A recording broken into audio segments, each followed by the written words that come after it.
thinking that I focus on something bigger while the rest of the team is busy putting everything together. That I focus on flora and fauna and stuff. And our newcomer, Aaron, has something to say probably about programming in Unity. Yes. Yeah. So I had the same question. Would like fauna and plants and trees be something that Aaron could essentially work on in the background, while we focus on the mechanics and then just implement hmm it on top? Yeah, so I happily do that. Maybe with Leon together, building some trees. And then also getting them in the game. That's like the point. Yeah. Yeah. I think for that, like putting him in the game is be easy enough. I still think we need to work on like the win system or something as well. Which would be probably too much for them to take on, but definitely getting them in the tree or sorry in the game. Yeah, definitely. Yeah, sure, no problem. So yeah, I wouldn't mind learning new things at all. Yeah. Yeah, me too. Let's do Okay. that. Well, yeah, and I think it just comes down to what we want to do first. I think that there's a lot of like stuff that we can implement that is more art facing for sure. Like very saucy things like particle effects, visual effects graphs. Lighting. Sure, yeah, lighting, our post processing stuff. Writing new shaders, yeah, all that stuff. Yeah. Yeah. I mean, when you look at Mirror, we have like this little bit of an art direction where we want to head with the game. So we have like I think best scenario would be this thing here, right? So this is like how you can describe the game. It should be a little bit more of a hostile, dark place, and then but also exotic, like over here. So this is what I have in mind for the game. It should be like this vast jungle thing, and in contrast, you have like these factory with all the smoke and pollution and concrete, and everything is um, while in the world, while um, in the nature, everything is completely chaotic. Everything has like order when it comes to the factory parts, and moving parts, etc. Everything is moving. I mean, also in the jungle world, you have like the trees moving, you have the flowers moving in the wind, and you have some birds flying around, all that stuff, And uh, for the factory, well, you have like conveyor belts, machines moving, pioneers walking in between, etc., and so on. Well, that's like the juxtaposition idea of how this world looks like. This is also like the art direction, and whatever we're doing, this should yeah it should be reflecting this. Yeah. So also we never talked about uh, how the jungle looks like in the dark, and I like the feeling. Well, it's pretty damn dark, so you don't want to walk into this, And then on the other side, you have like the the artificial light of the factory, which kind of sticks out, you know. And then day-night cycle. At the moment, we have like this winter area, right? Um, which I think makes more sense to have like it as a season instead of like an area in the game. The desert is fine, and also like the tropical biome. But I think for some of it, the winter part, that should be something which is uh, which is seasonal. Uh, get another system, I guess. Yeah. And then also question is about the size of the map, because that, I mean, if you would craft a world completely manually, that could be also something really interesting, where you go like, okay, well, this is like um, a map or chunks of a map which you can use, um, could look more interesting than just what we do procedurally. Yeah. Yeah, So we for have to sure. make a decision on that too. We're postponing this all time long. Um, and yeah, I mean, is it possible that they do this in Magica Voxel and we import it, like the landscape, or is this? I think Magica Voxel can't handle objects that big. Okay, well, we need a level Yeah. editor. Yeah, I mean, The like if you best look at idea. like if you look at Teardown, Teardown has levels, and they are, like a certain size, but they have limitations, for sure. Like you can't pass those limitations. But also because they are pre-gen, they kind of have like an offline thing, I think, where they make their shadow volumes. So like everything's kind of known ahead of time, and like on the GPU you have like slices of the entire map, that they use for tracing, and they just have to do like small updates to that. Okay, so this is also more performant than what we have at the moment. There's definitely like things you can do if the map is pre-gen. Like you can bake a lot of the stuff ahead of time. Then if we know, like, this is the map, and yeah. Okay, what about frame rate optimization? Um, is there something where we say, okay, well, there's like one of the biggest perpetrators in the rendering pipeline which we can fix? Yeah, I still think it's Shadows. I mean, so Francisco he optimized some things. One of the bigger offenders was the like flora growth system, and looking at it, it definitely made sense why that was, and he updated it. So we'll get less grass growing, but I mean you'll still get grass growing. The trade-off is like not as much every single time, but it's like way more performant. Yeah, and then he fixed some other systems, and yeah, and I think that there's a lot of stuff like that, like going through and looking at sync points, trying to remove sync points or move systems around to allow jobs to run on background threads for longer before they hit a sync point. All those things are definite places for optimization, and then beyond that, the render pipeline, for sure, like we could try a ton of different things, and my feeling as of right now is yeah, that moving to shadow maps, it's not super performant, and also it looks like way worse because as you move up in like resolution, your performance like drops off drastically. Yeah. Mm-hmm. And what about if we make these shadows more crude? Is that a possibility?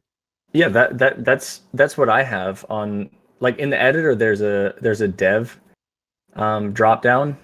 Yeah, so basically, like that is what the shadows drop down does. Is just changes the resolution of the shadow map texture. Okay. And at the moment, it is the same resolution which we have in the game, right?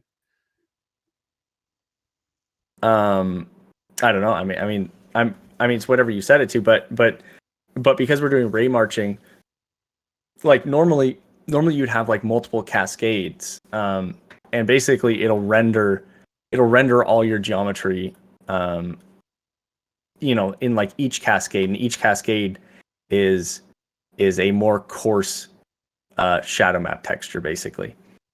And we're not using that because the cost of re-rendering everything is so high, like no matter what resolution basically, because the shadow maps have to re-render the entire world from like the sun's point of view, for example, or every light has to do this one time, or every time it updates its shadow map, it has to re-render everything that kind of is in its bounds. Right. Okay. Okay. You say this is like the number one perpetrator which we can optimize. Mm. Yeah, that's definitely my feeling. I mean, yeah. Okay. Is there also the possibility to make it a little bit more interesting looking? So when we say, for example, like artificial light in the game, how it casts shadows, etc. Is some lights? I mean, we have like this directional light, and we have like this how do you call it? The other one, I don't know what point lights, area lights. area lights. Yes. Well, they don't respect walls, do they? I mean, if you have like a building and then you put a light inside of it, then yes, it lights up the walls, and some walls it does not. But it also lights up walls behind the first wall, right? It hits. Yeah. Yeah. Is there a possibility to make this more realistic and even more? Yeah. I mean, well,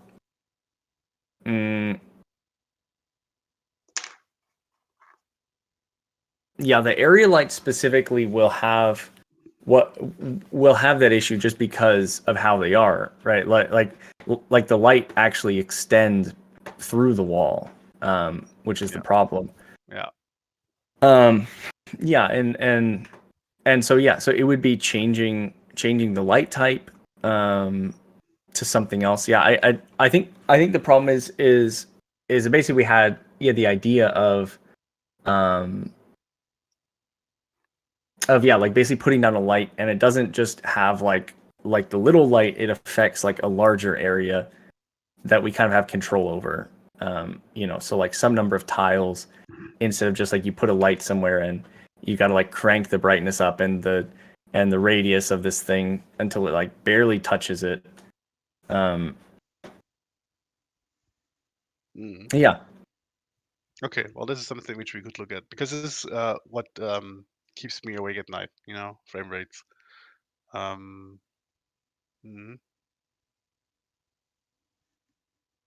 Yeah. Okay. Huh. For the sauce, I mean, you say end of April. Yep. Yeah, I rather would like to focus on. I mean, we could postpone combat again. But I really would like to focus on the game loop. We made such huge progress in the last sprint. Yeah, I mean, like I was saying, I don't know if Aaron and Leon are really involved in the game loop. I mean, are they?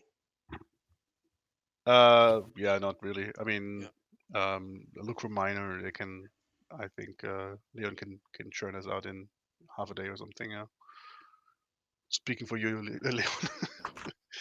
Yeah. So the question is, can they kind of parallel to you guys focusing on the game loop? Can they, tackle visuals, kind of?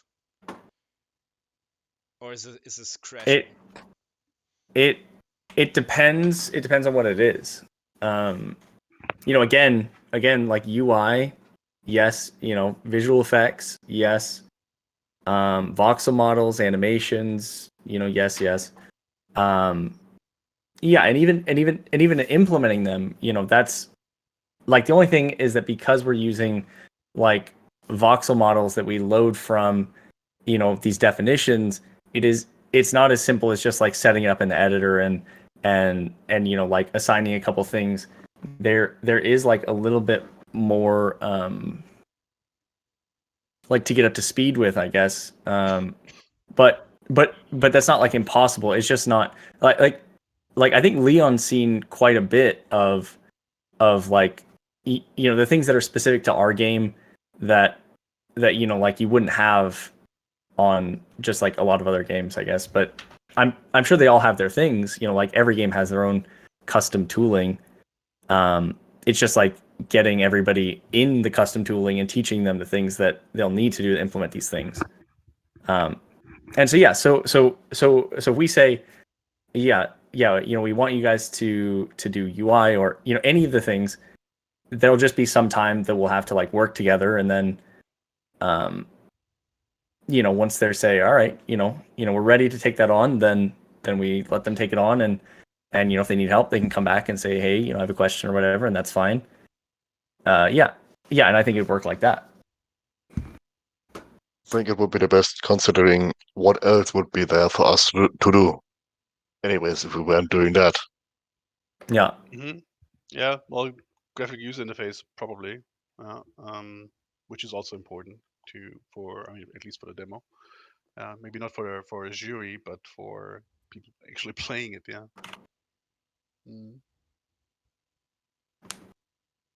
Okay. Good. Let's see.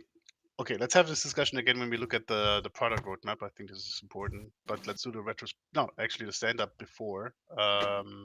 If there's anything to wrap up, we briefly talked about it, and then let's do the retrospective after that. Yeah? Yeah. All right. I'm gonna share my screen here.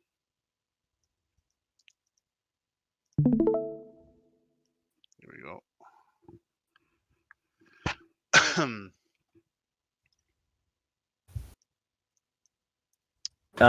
Okay. Yeah. I guess I'll start then. For all the stuff Francisco worked on, I checked it. There was a problem with the context menu move when they were drafted. That's fixed now. And all this stuff is in. Oh yeah, I also found an issue where basically if you have someone selected and you right click on a UI element, then it was causing a crash because it was expecting at least an entity to be hovered. But when you're hovering a UI element, like obviously you're not like in the game world. So that is also fixed. Yesterday I was looking at the crane thing and yeah, I posted some pictures about it and basically I let it run for a long time, but I did find some other problems. So basically there was a problem where a furnace can take in coal, which is a fuel. So it can be used in like a combustion type converter or a combustion type building, and it can be burned as fuel. But it can also be used to make coke as a recipe. And so basically we had this problem where cranes were picking up the coal because it saw that it could use it, and then moving it over and then looking for a fuel spot to put it. But because it didn't have it, it just never put it in. And so yeah, so we actually already had this like category mask in. Basically, like it's just like some bits that we set if it can be taken as a general and if it can be taken as a fuel. And in this case, since it can be taken as a general recipe, we do take it in, and now it works as well. So anything that's a fuel can be used in recipes, and that'll work. So that's fixed. They definitely look at both lanes. I verified this. Yeah, and then there was a problem. Yeah, two problems actually. So one was silicone. There's just a recipe where basically all the spellings were silicone without an E, which I guess is the natural resource silicone, and then there's like the man-made synthetic silicone with an E, which is kind of annoying. But yeah, so I updated all of them there. And then there's also an issue, I think, at like extremely low frame rates is like the only time that I can really see this happening, where basically a building, in this case a furnace, would go idle and then go active, and basically we were creating the particles and then trying to destroy them in the same frame that they were being created and hadn't quite been created yet, and that was causing a crash. So that's also fixed. Yeah, the tutorial stuff I updated, so there's a new message. It pops once the landing's done. Yeah, and then I started putting in the game seed stuff.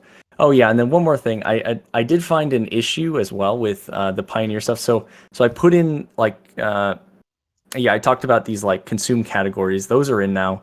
I don't know. I don't remember if I talked to Francisco about them or everybody, but yeah, it's kind of interesting. It'll allow us to do things like for example, if you have a computer and you can either do like research on it or like do something to relax, like play a game.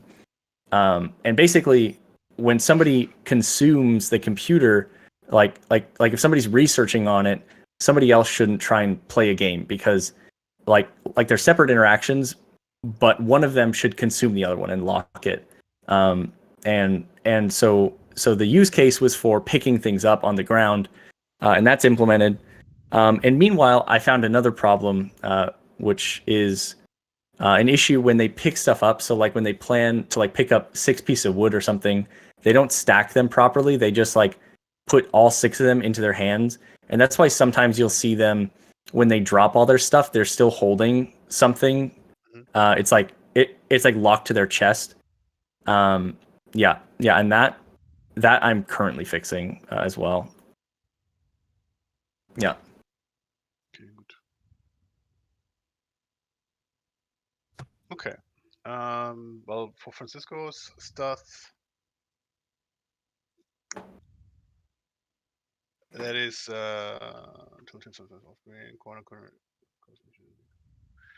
Yeah, he was updating the cheats menu Yeah. yesterday. Okay. Good. But you don't know anything about it, I assume. No. Okay. Yeah, I don't know how long they've been having earthquakes. Yeah, it looks terrible. It looks really terrible. Yeah. Yeah, very he said serious. he can't be outside. Inside, they have to be outside. Yeah. That's horrible. Yeah. Yeah. Let's hope that he's going to be okay. Yeah. Okay. Good. Anyone else? No. I mean, I had like these readable workbench queue we wanted to do, we didn't do, and quick fix menu forms we moved. I started working on this, but actually that was a bit too much for me. I think we have to revisit this one here. Yeah. Before I destroy something in this menu. And Right. question is if it even makes sense to do this, because when we because I thought maybe Aaron can work on the stuff which we did in sprint 32, and we have like all this stuff here already laid out, all the mockups here, they're in Photoshop files, for the new main menu, right? And then also I thought about something which I want to talk about a little bit later, which is updating here this for the demo, or for any demo which we produce, um, like these, if you follow my mouse, these time controls, which is, I think, a super easy fix. It's maybe half a day to implement this function again, and then have like this report a bug button, which is kind of and then the idea is to click on that thing, and then you can send us a screenshot, save file, etc., and so on. And I'll code a database where everything goes in, and then we have like a little web service where we can look at. And so yeah, get data on the demos. Yeah. And then another thing is the rating, actually. So asking people yes, no. I mean the stuff which you have in Steam. Do you recommend the game? Yeah. And before we not hit, and occasionally asking this, like, I don't know, maybe after 10 minutes of playtime or something, do you recommend this game? And then if they say yes, count this. If they say no, count this, but also ask why not, right? And as soon as we hit with demos more than 90%, then I think we're ready for for a release. If we don't, then we're not ready for a release. Yeah. So yeah, this is like super crucial to benchmark us.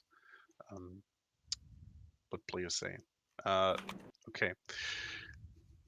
But we want to do retrospective now. Anything else for the stand-up? Till? I've got something minor Yeah. to show. Just Okay. quickly, Tony just sent me this pull request for this tutorial event message, so this will pop up now. So this is done. Thanks, Tony. Mhm. That was Yep. I was just noticing one little typo, and that is my fault actually. There's 2 dots after the second paragraph instead of 1. I don't know if we want to fix this. You can actually let me tell you. Yeah, you can do it through the pull request actually. Like Oh, in okay. the files changed. Wherever it is, you can suggest a change here. Okay, then I'll do that. Yeah. Okay, thanks. Yep. All right. Yeah. Yeah, I'm sharing my screen at the moment. This is the currently finished version of the regeneration pod, or maybe some catchier name for that in the future. But yeah, and with that thing being done, I've worked on a floating animation that will be played inside the pod. So good. The idea is that we create the illusion that there's sort of liquid inside, but with having this super untransparent green glass. Mhm. And once it opens, basically it is supposed to go up like this. This is the axis for this. Can't really show this in Magica Voxel. And then we simply have particle effects which look like bubbles or droplets, which flow out with the prospector among them. Yeah, love that. So yeah, then we don't need to have any sort of extra computing power with having lots of transparent objects. Mhm. And yes, it's a little cheat, but in the end, it's going to look okay. All right. So the glass will be see-through, right? Yeah, but just enough so it looks like liquid is inside. Okay, and then some bubbles and stuff. Okay, cool. All right. Perfect. All right, yeah, that's everything from my side. Yeah, I love these. Yeah, they look much better when they are upstanding.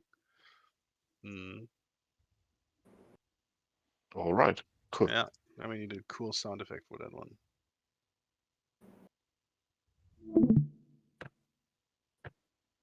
The double tank. Okay. Good. Then let's get to the retrospective. So Aaron, because you haven't done this before, I mean, there's nothing you can do at the moment because we only do this after the sprint while we worked on it. So what we do is we have like these 3 categories: mad, sad, glad,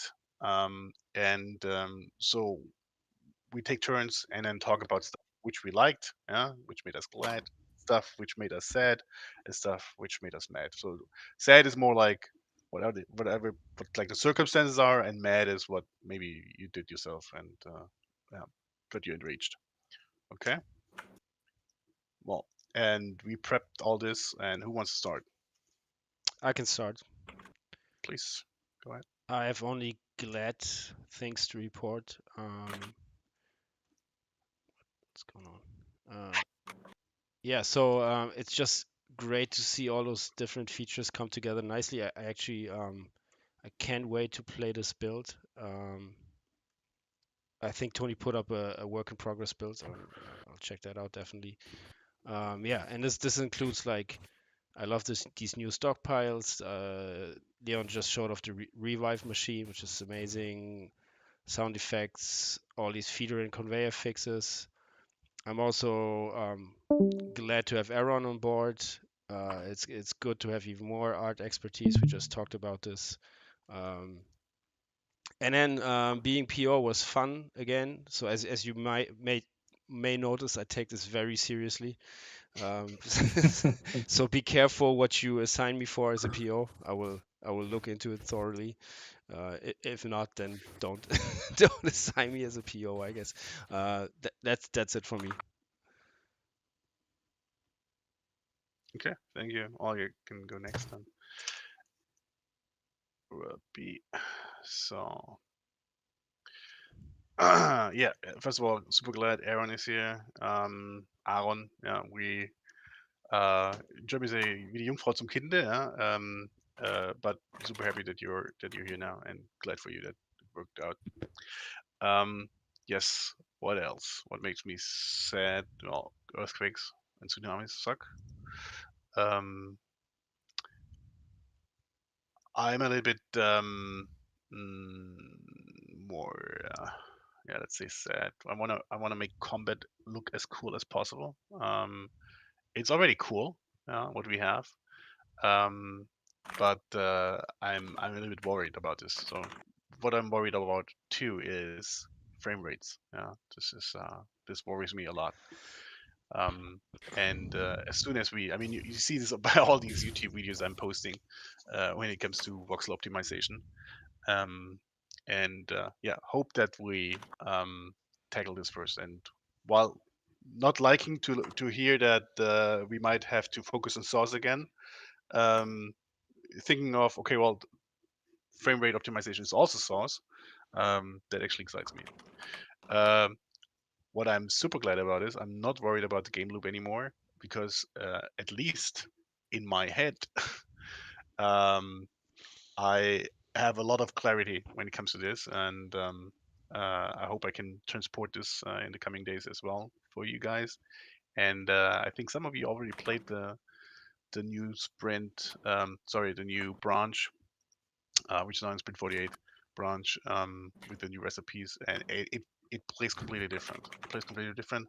Also, coming to the conclusion that we need this money pit to make the whole ecosystem, the whole economy work.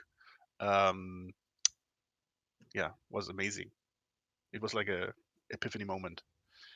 Yeah, and then also I had to giggle a little bit because I can see this in now when I'm looking at other game economies. I can see this everywhere.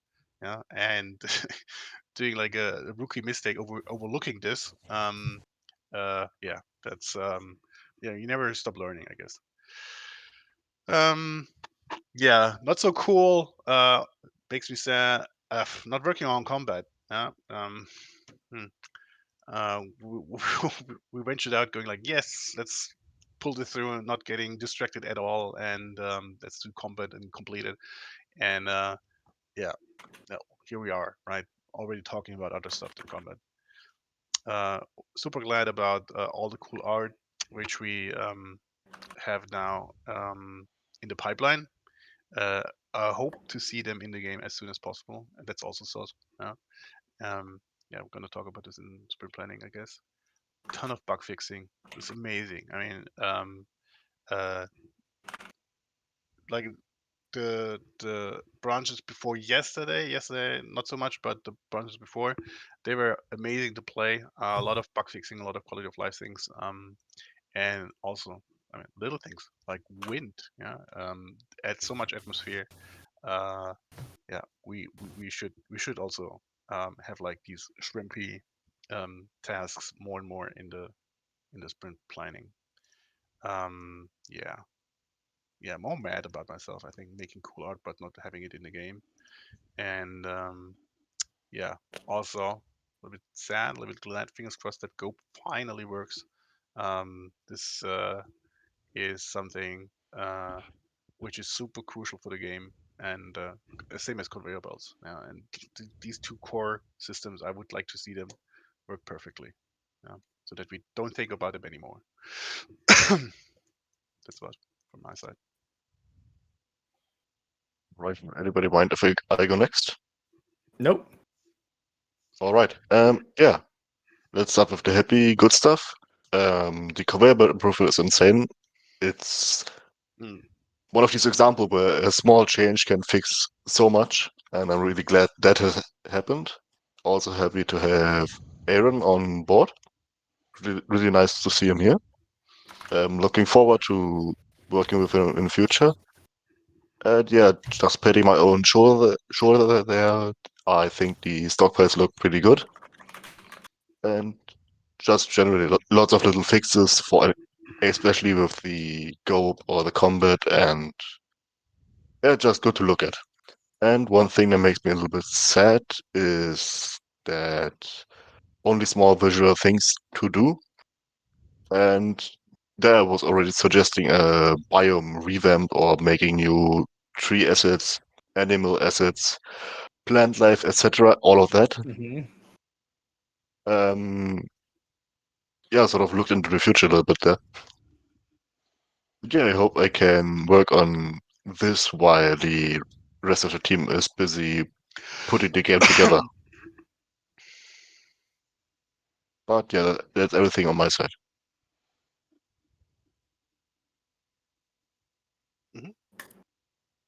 Okay, cool.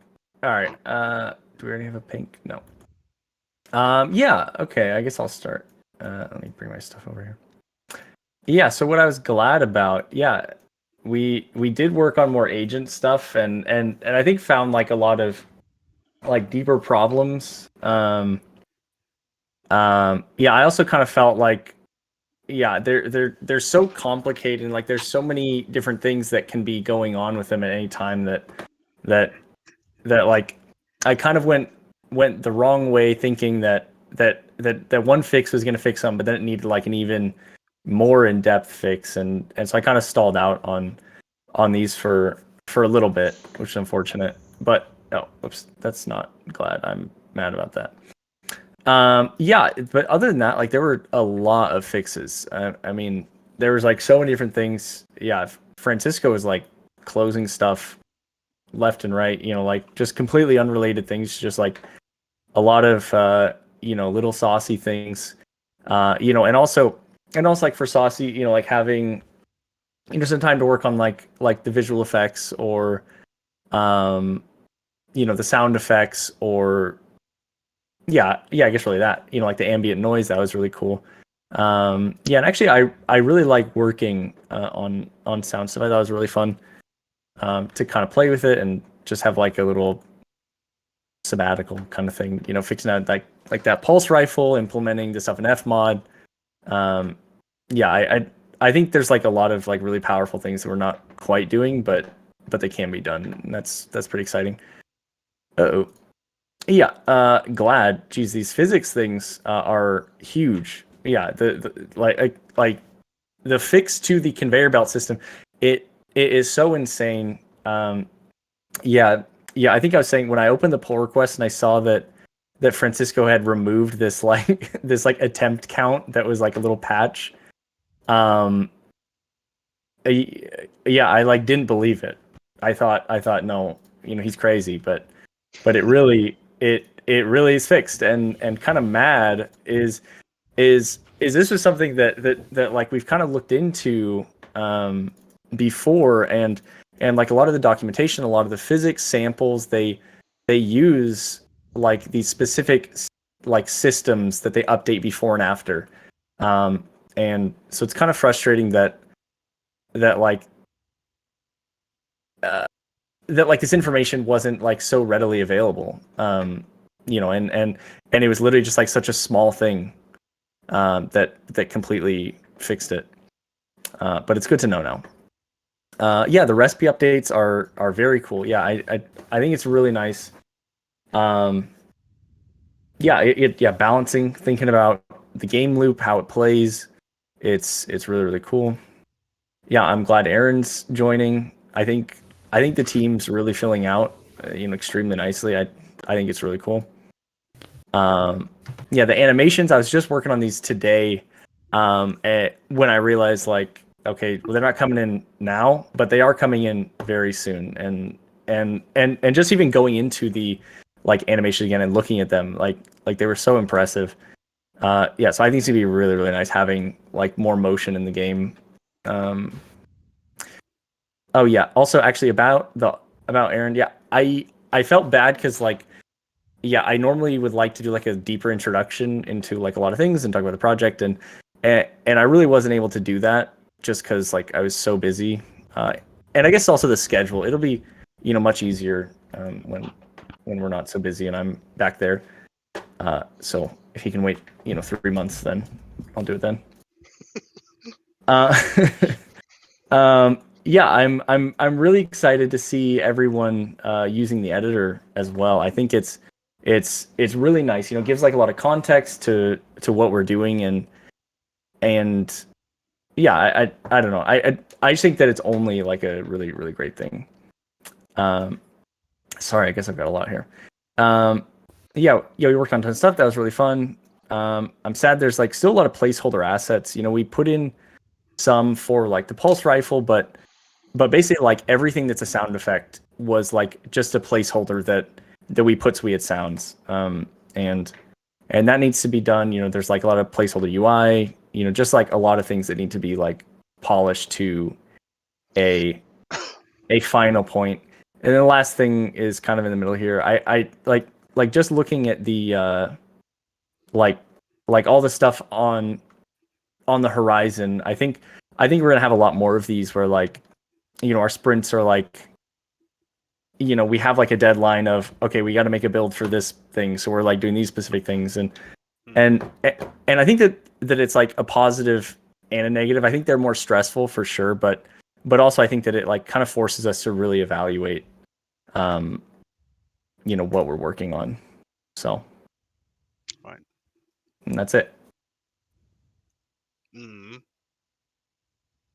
Great, thank you. That wraps it up. So overall, we're pretty glad on a lot of fixes, and we have some concerns about deadlines, core mechanics. Not so much more worried about the core gameplay loop, which is a great thing because that was like the one thing which kept me up for months, yeah, thinking Yeah. about this, and finally cracking this is awesome, yeah.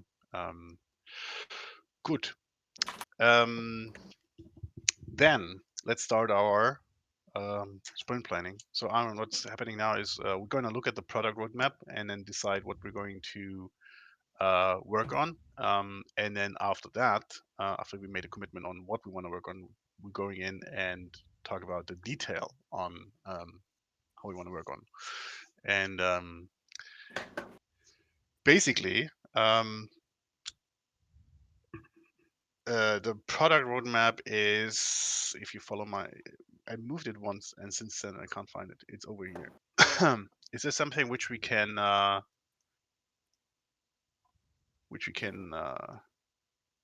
make green? Gameplay loop balancing. I wouldn't say this is green. Landing of mech pattern is fire and wind. No. Conflict manager. No. Dropship landing. That's an old one.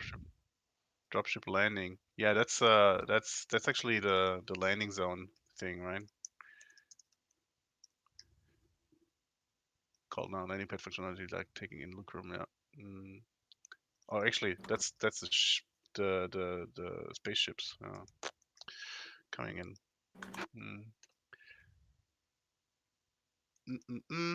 Wind system. So we have combat. That's like a little sub thing over here. HSD 3.0.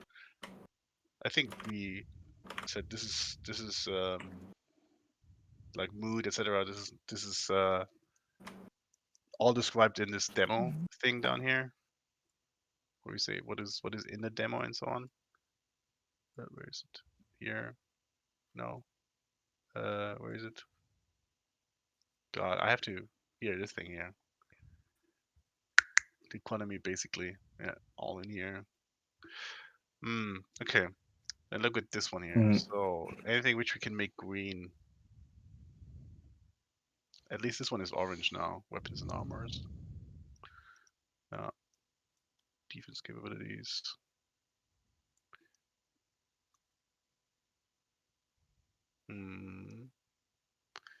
Okay. I don't think so. No.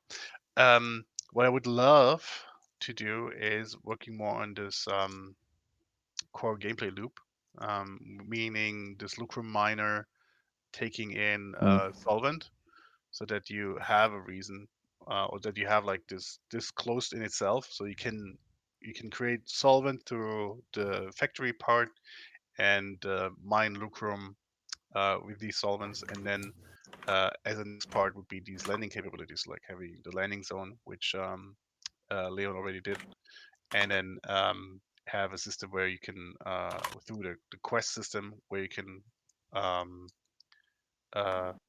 have the dropship, the KS dropship coming in, and then also do some trading, yeah, and then we have like the economy going, and then we can make balancing on that. It isn't more, yeah. That's it basically.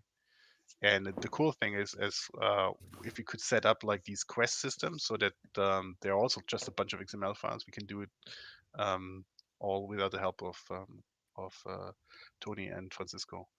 Yeah, and then do a basic balancing, and then when we have this, and maybe the combat system is ready as well, then we have a playable demo, because then you have like these enemy waves coming in, and then you have also a purpose on how you can defend yourself, and you have to mine lucrum to get more people, to get more weapons, etc., and so on, to ramp up your defense capabilities, etc. So the whole economy works then, right? And yeah, basically, it's just um, doing this mining thing now, doing these landing capabilities, and then having like this combat thing done, and then demo should be ready, in my point of view. What do you Yeah. think? Yeah. Yeah. Yeah. So, what do you think would be the best thing to prioritize to The lucrum miner. Lucrum? That's like lucrum miner first thing, Yeah.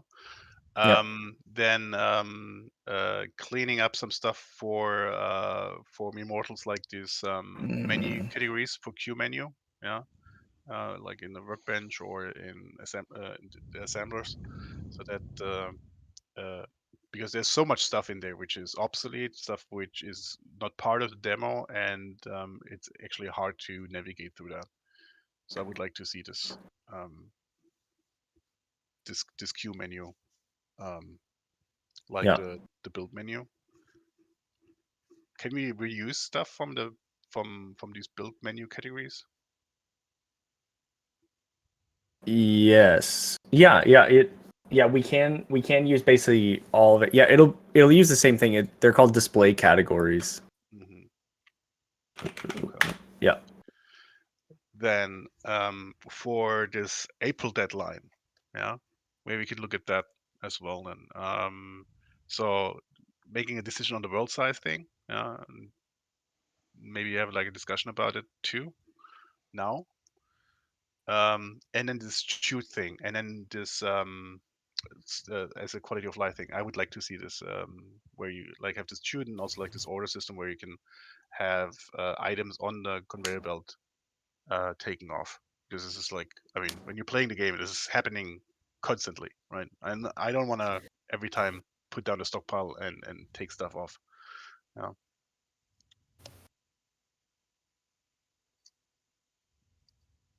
The conveyor belt. Yeah. Like that. Yeah.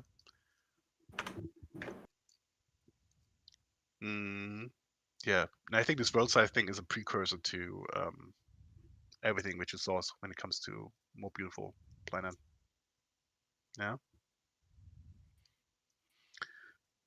Okay. What do you want to see, Tony?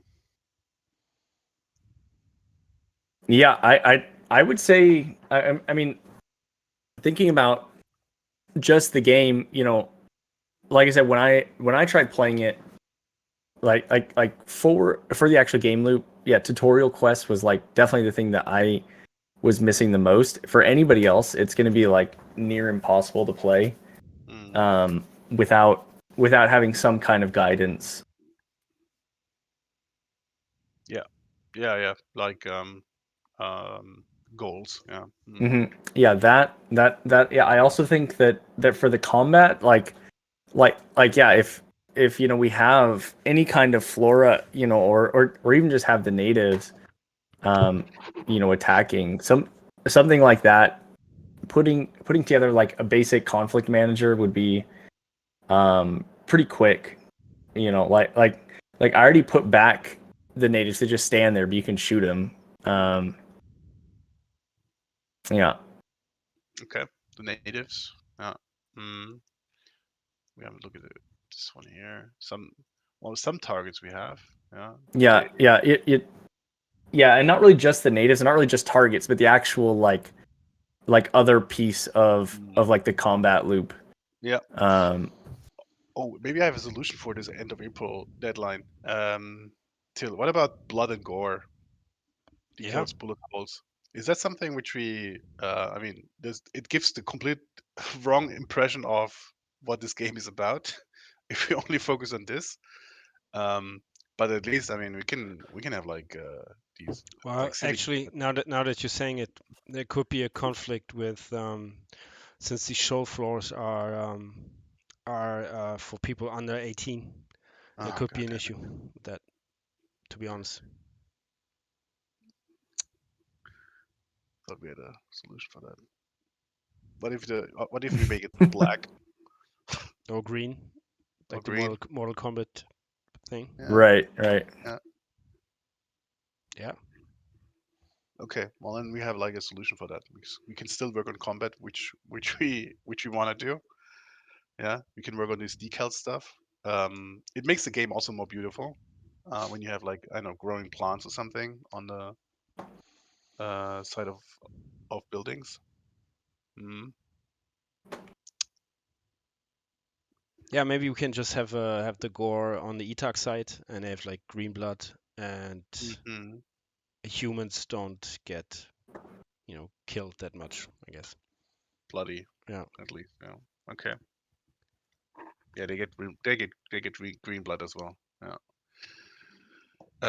I mean, not in the real game. In the real game, it's gonna be red blood, but for the game floors. Okay. Good. Okay. Well, then I think we have a solution. We can work on combat. We can work on the gameplay loop. Isn't that amazing? Okay. Yeah, Let's look and at. Yep. just because Tony was saying he already started on that, implementing the animations, that would also be a big help to have the animations in the game. I don't know if that fits in there as well. Yeah. Yeah. Talking about fitting. Can we talk about the dates? So we have Francisco not in here today, as he's Yeah. in a in a disaster zone, probably flying back to Portugal on Thursday, Friday. I have you 20 here Friday, Monday, Tuesday, right? Yes. I let me double 12th, check here. April 12th.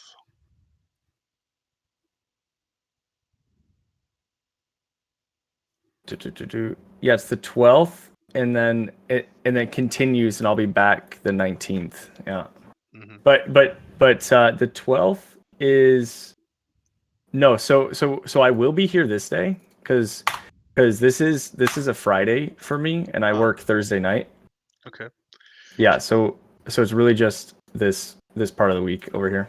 Mm-hmm.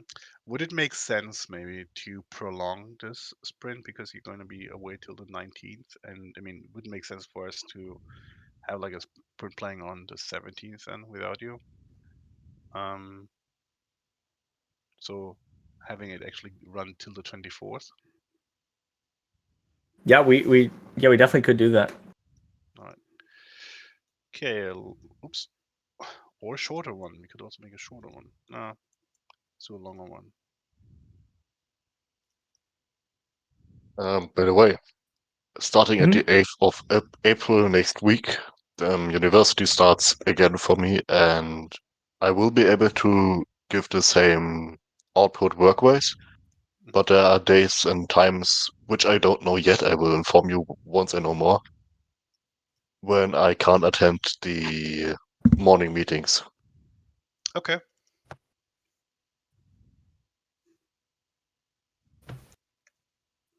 No, end of sprint here. Good. Who wants to do the burn down, Sarge, this time? Thank you, down for last time. was Till before, and then it was I, and I think it's Tony's turn. Yeah, yeah, I don't mind doing it All right, for cool. sure.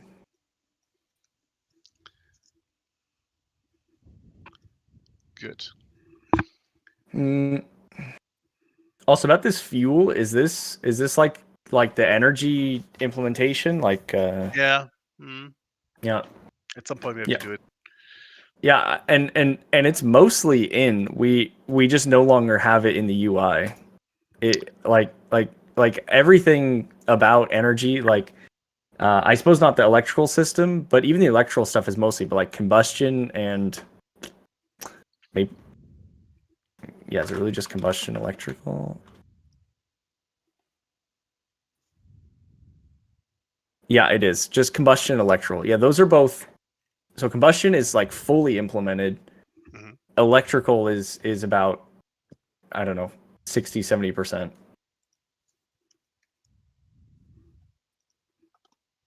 But we are missing the UI part of it now. Okay. Yeah, actually, one of the festival's deadline is April 21st. But I will just take what we have until then. I mean, I guess there's no way around it. You mean that would be April 21st would be Sunday here, right? Right. Mm-hmm. Yeah, and then it probably start April 15th just to capture stuff. Yeah, but I would, like I said, I'm just taking what's there until then. Mm-hmm, mm-hmm. Okay. Good. Yeah. All right. So, um, let's go in here and make distinguish between, I would say, quality of life, sauce, and meat. Meat and sauce, and quality of life, and then also core gameplay. Yeah.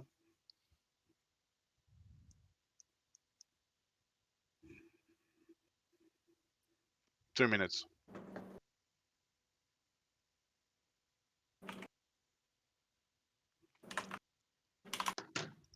If everybody is doing it, then it should be fast.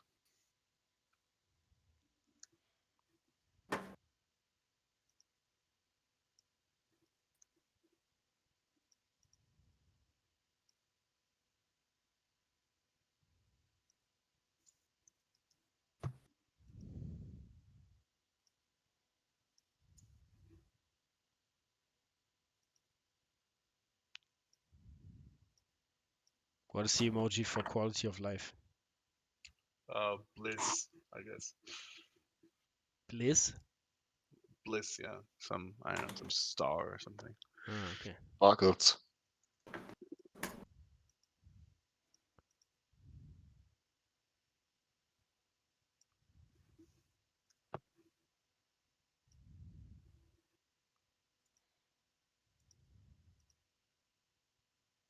Which physics bugs? I mean, there's something.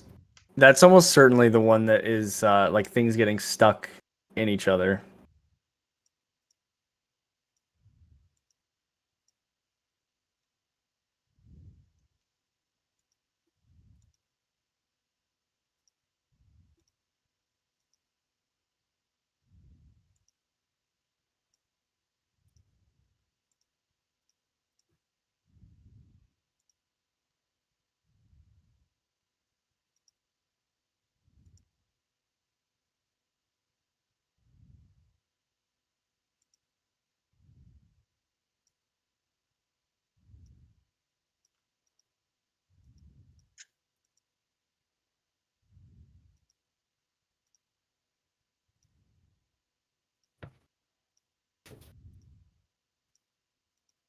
Oops.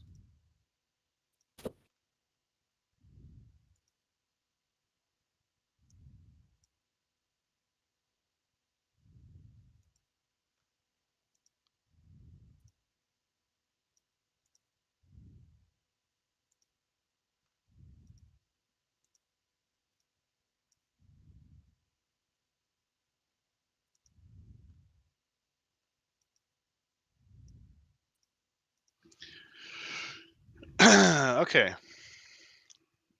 What's the sunglasses, Tony? Quality of life. Oh, okay. Yeah, I wasn't sure what the other one was.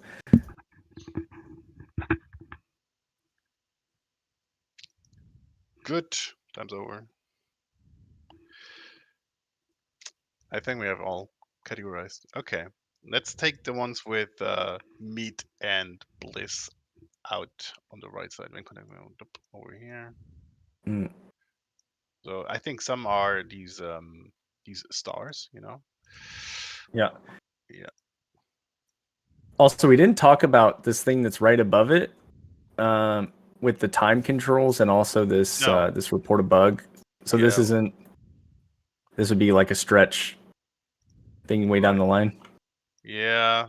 I mean, we can put it down here, saying bug report menu, and the other one is the time controls update. Yeah.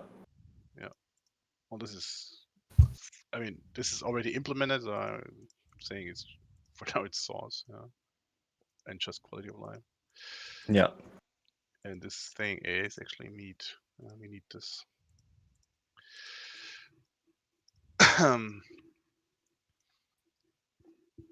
Yeah. Mm.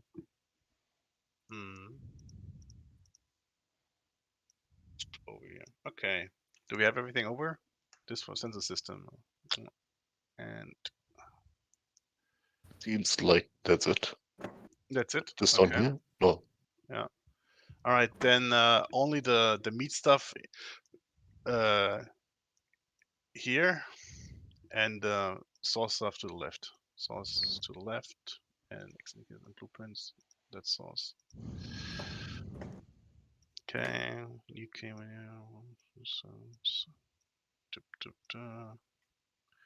target hit reaction. Yeah, that's source. Time controls update. Source. Physics bug. Okay. Anything else? Restoration tube. Blood and gore. Okay. Fuel. Lucrum miner. Okay. Good. Okay. And when we say, well, what about so stuff from the right here, and then stuff here, and then stuff here. So priority is over here, right? Like this.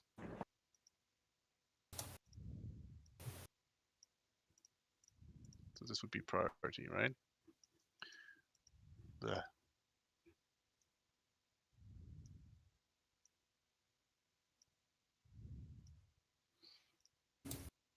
okay. Agreed.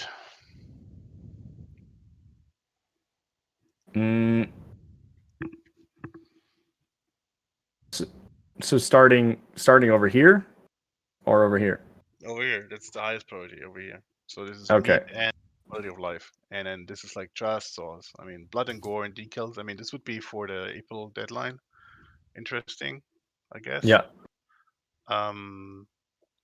Yeah, and this targeted reaction maybe as well, because at the moment they just take it. Why are you taking it? No. Because the arrow would start here and go this way. No, highest priority is over. Oh, right. This is going down. Priority going down. Yeah, because this is the direction we're moving in. Oh, right. Okay. Well, you could put it this way. This is interesting. Okay. Direction of moving. It's upside down. I love this direction of moving stuff. Yeah, not priority.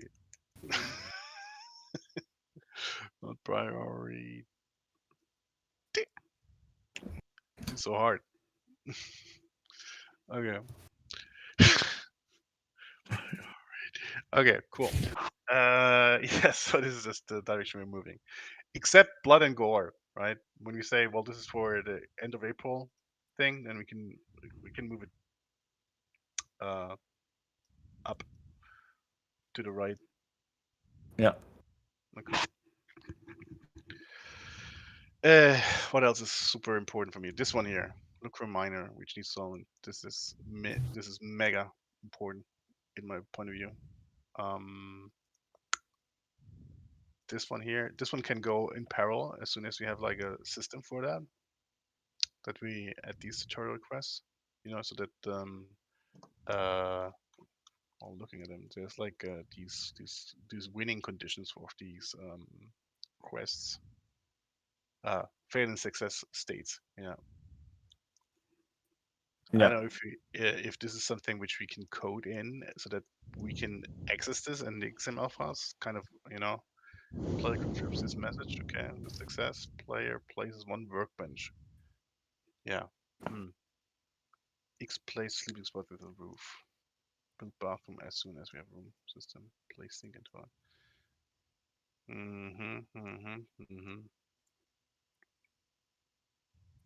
it. Yeah. I think Francisco and I'll probably talk about this a little bit when he's back and come with an idea for it. Yeah. I mean, there's like these progression events. Basically, it's an event system. It's not the tutorial system. Or this quest system, right? Yeah, it has to be a bit versatile, I think, when it comes to fail and success state. Yeah. Yeah. For example, like how much did you deliver to KS? Yeah. I'm wondering if that makes sense before we have this landing spot capabilities. Probably not, because you can't code anything in here. I mean, the progression events they wouldn't work unless we make just completely different quests, going like, yeah, well, you progress here because you mine stuff, and then that's it, But what's the point?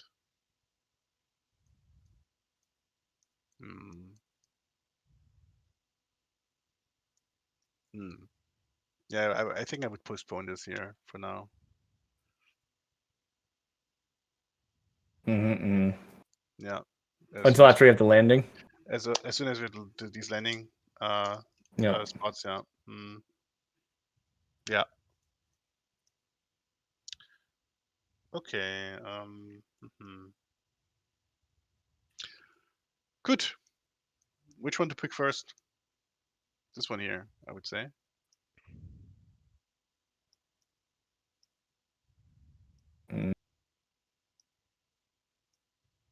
Okay. Yeah. Okay. Then what's with these bugs here? Physics bugs. What is that? Yeah, that's the thing where basically we need to have a system that solves overlaps of voxel objects and can kind of decouple them. Is that a hard thing to do, or is this it's going to be a little tough. It won't be anything like super crazy, but yeah, it will have to be like a very custom thing that solves it. Okay. So yes, would be easy. Yeah, I think it's like a medium between easy and hard. Probably leaning more towards difficult. Okay. But if this is going to be one of the first ones, I don't know. Not able to place a floor. Did we reproduce this at some point? No, I don't know what this is actually. Okay, I had this issue at some point, but I can't really point the finger on it. So nothing worked anymore. So like I think it was just a bunch of errors in the game, so it completely bugged out on me. Yeah, never mind. Never occurred anymore. The last 2 weeks. So okay. Yeah. World size. That sounds like a huge one. Yeah, if we decide to move to like a pre-made world, it'll be a huge thing for sure. And what if you just so what are the benefits, right? Of having like a limited world? Maybe we can have this discussion just now. So limited world, unlimited world. I have like these up here. So for unlimited world, so that's just like each positives, and then you find the negatives on the opposite side, of course. So for positive for unlimited world, reads nice on the box. In theory, size of factories is unlimited. Yeah, in theory, but I mean there's a limit of what your computer can handle. Um, then also positive, it's in the game already. We have this, right? Exploration could be a huge part in the game. It could be still, even with a limited world, you can do some exploration. Um, but let's be honest. I mean, are you going to venture out like 100 kilometers with a search party or something? I think not. Right. Also, like nothing in the game suggests that is fun. Um, Also, it will crash the game. In an unlimited world, no matter how big, will crash the game, and that's the same for every big game. That includes Factorio. right. Okay. Unlimited player choices. Yeah. Um, yes and no. Yes, unlimited player choices. So I mean, we picked the landing spot for them. It would be cooler if they would fly around and look for a landing spot and then start there, you know. Um, but at the moment, it is what it is. So,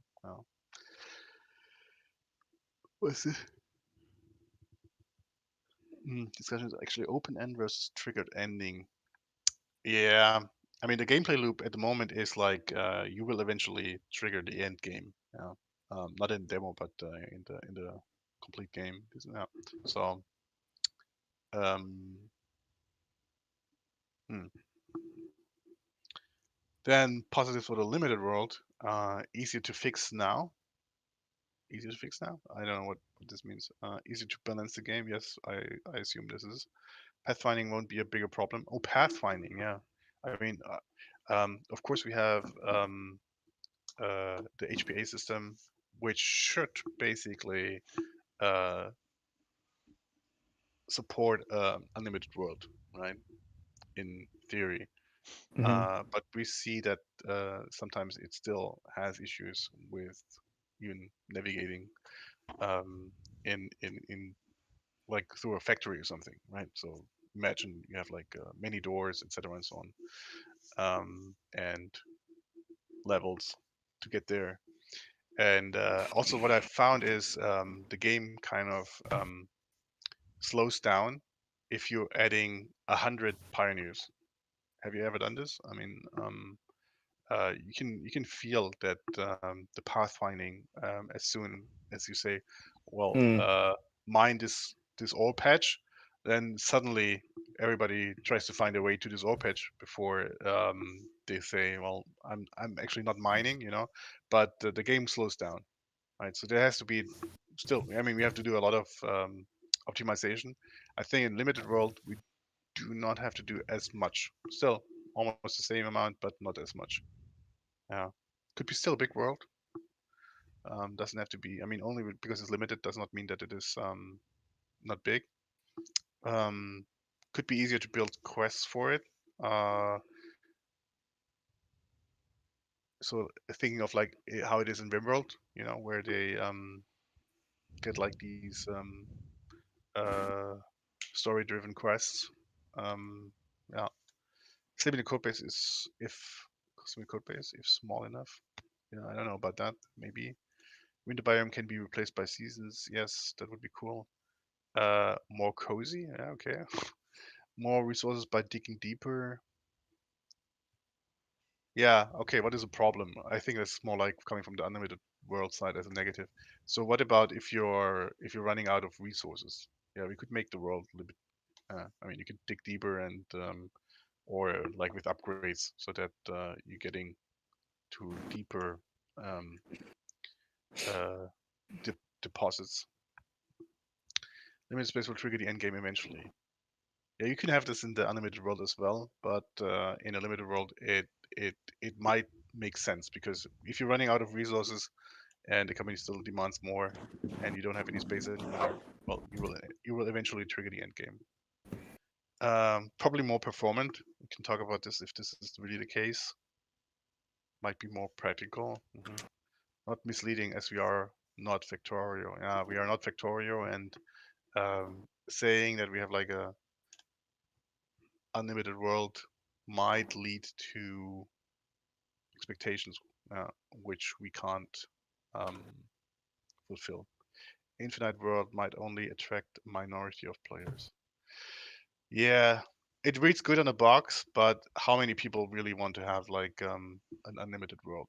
Yeah. I mean, how many people are okay with what Satisfactory is delivering? I mean, they have one map, yeah, which nobody's playing at because they building sky high platforms and continue doing that.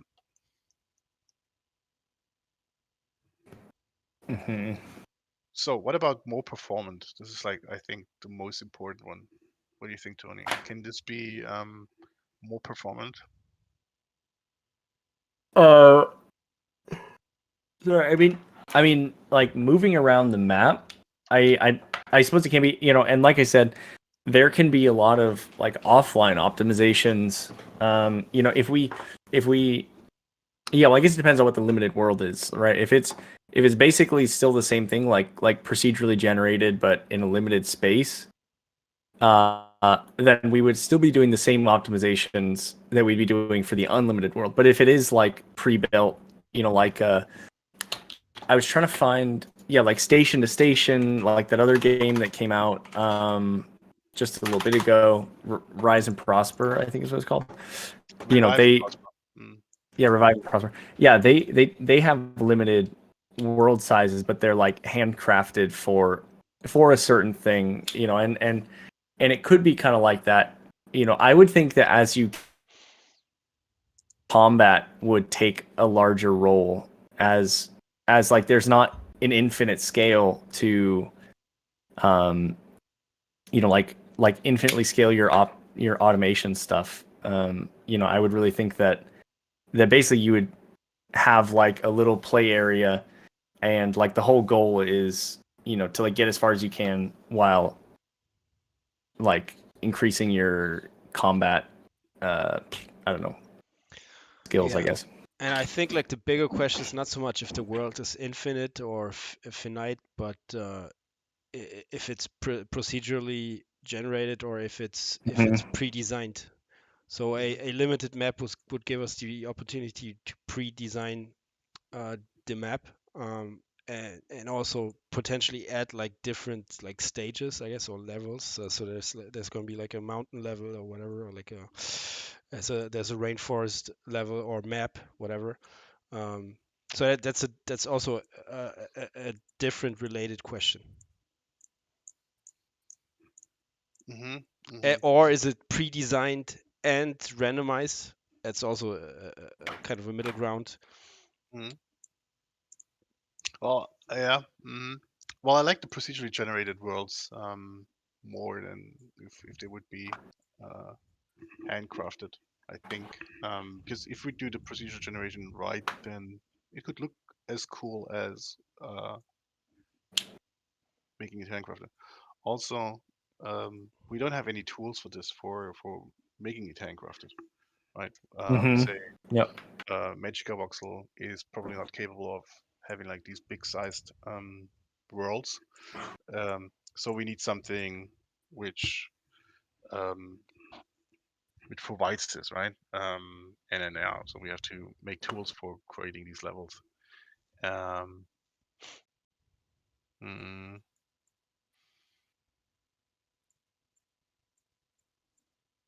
Also, I think having just having this discussion, procedural generated versus a map, yeah, which we generate.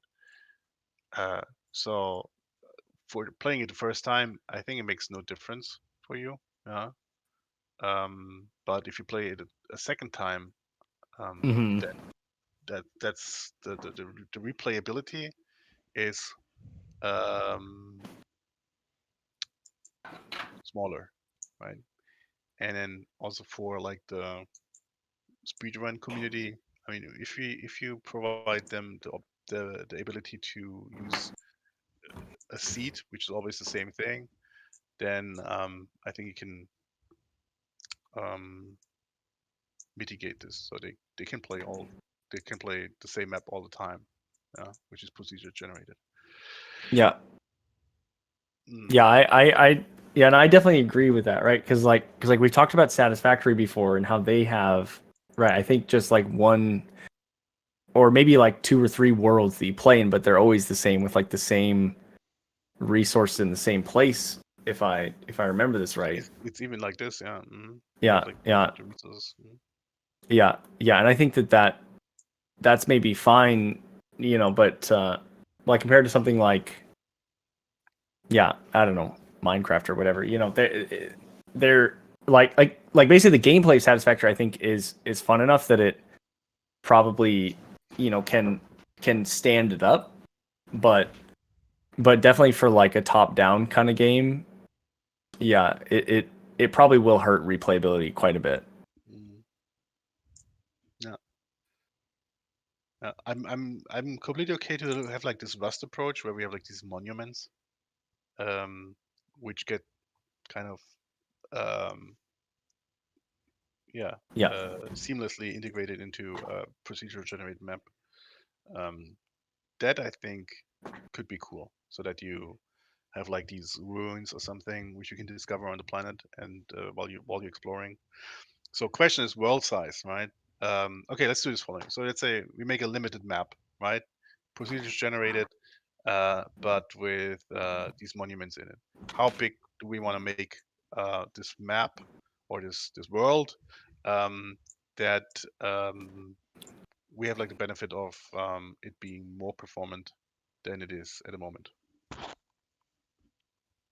I mean, if it's still procedurally generated, like I said, it won't really have the same, like, Mm. yeah, I guess unless you pre-generate the entire thing, like the entirety of it, Mm. ahead of time while you're Well, loading. assume Uh-huh. doing that. Assume we're doing that. Yeah, sure. Then, um, hmm.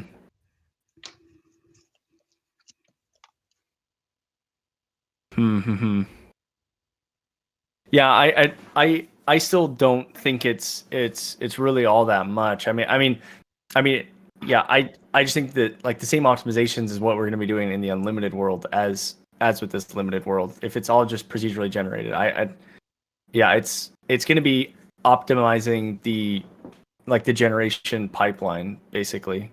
Mm. Um, yeah, that's what I think. And then even still, we're going to go through the same thing of you know um like improving the generation as well, which some we haven't spent a lot of time on. um yeah, so I think if that's the way it's going to be, like we already started putting in something that's like structures, like the magpie is a structure that's made up of like a ton of different stuff, and that's what we would use to do like the Rust type thing, where we put something, just like pop it into a map, and it's a structure. It's made out of walls and floors and doors, whatever they might be. Yeah, and so I think for now, if they're both going to be procedurally generated, they're not going to matter all that much, and really with a limited world, we're just going to cap it eventually, and like kind of lock their camera in and just say like, you can't go past this point anymore. Yeah. Mm. Okay.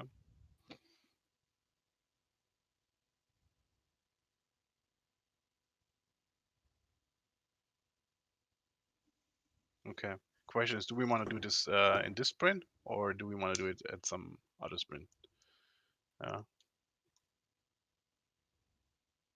Mm, well, I think yeah, in that case, I think it only makes sense like if we're if we're working on the generation, if it's like improving the generation, then it makes sense. Otherwise, I don't think so. I mean, then it's going to be really no difference between what we have now and then. Yeah. Okay.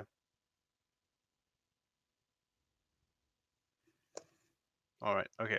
But at least we have made a decision, I think. So procedure generated with pre-made structures in it, and limited size. We haven't talked about how big the size is. Yeah. How big is it? How big is the map? How many tiles do we need? How many tiles does a screen have? I guess it's about 15 in each direction. Mm-hmm. Okay. Then let's make a survey. Everybody has something to write down. Mm-hmm. Well, how do you do the spoiler thing here? Spoiler. Okay. Everybody write something down, and then how many screens do you think for you as a player would be so in any direction would be for you an acceptable world size? I mean, we can still change that balancing wise, but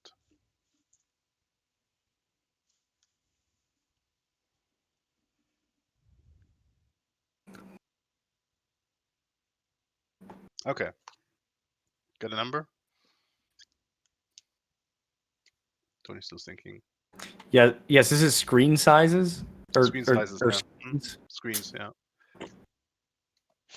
Maybe think of how far did you go off from the landing zone ever in the game? Actually, gonna revise my my number here. Yeah. I'm also thinking about time, because how long do you want it to take to reach the end of the world? It's Mhm. kind of nasty if you reach the end of the world so fast. It's always a little bit disappointing. Yeah, good point. And also a related question is, how long do you want people to play? How long I want people to play? At least. Mhm. For How does one it- game? And One how game does that tie into vertical building, and how Yeah. does it tie into enemies, where they're located? Are they like right Mm. next to your factory? Does it take them? I don't know. Yeah, well, one game should be like 5 to 6 hours, I think. Yeah, and then you can prolong it after that if you like. All right, I think I have a number. You have a number? Mhm. Tony's still thinking. Yeah. No. Okay. You were thinking about how far you ventured out. Yeah. And also like. Yeah, just like the fog of war, what we're gonna put out there, like enemies, camps. Yeah, because like I don't think that when they land, like when they land, you shouldn't be able to just click your pioneers and like move them to the edge of the map anyways. I think you need like some more something to be able to like venture further and further out. Right. Hmm. Okay. So All right. So everybody go into chat, type in your number, don't press enter, and then on 3 we do it together.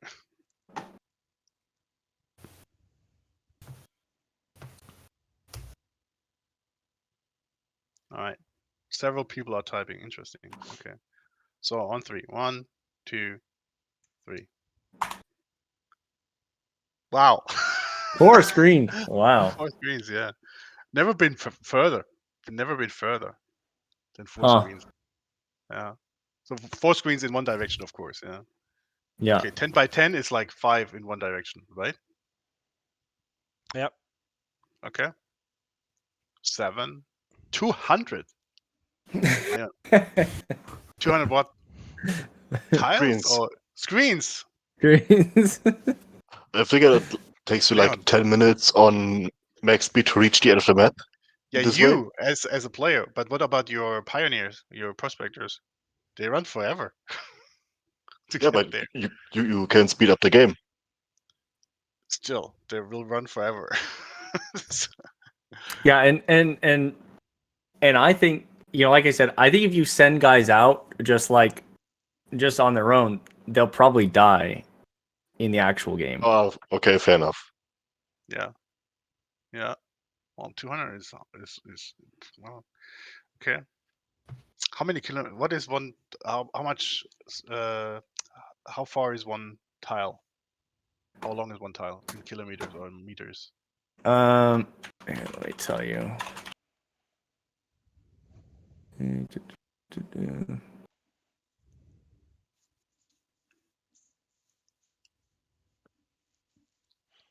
So it's 15 meters.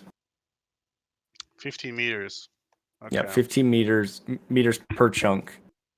Yeah, chunk, not tile actually. Oh, So okay. so a tile would actually be 5. Yeah. 5. Okay.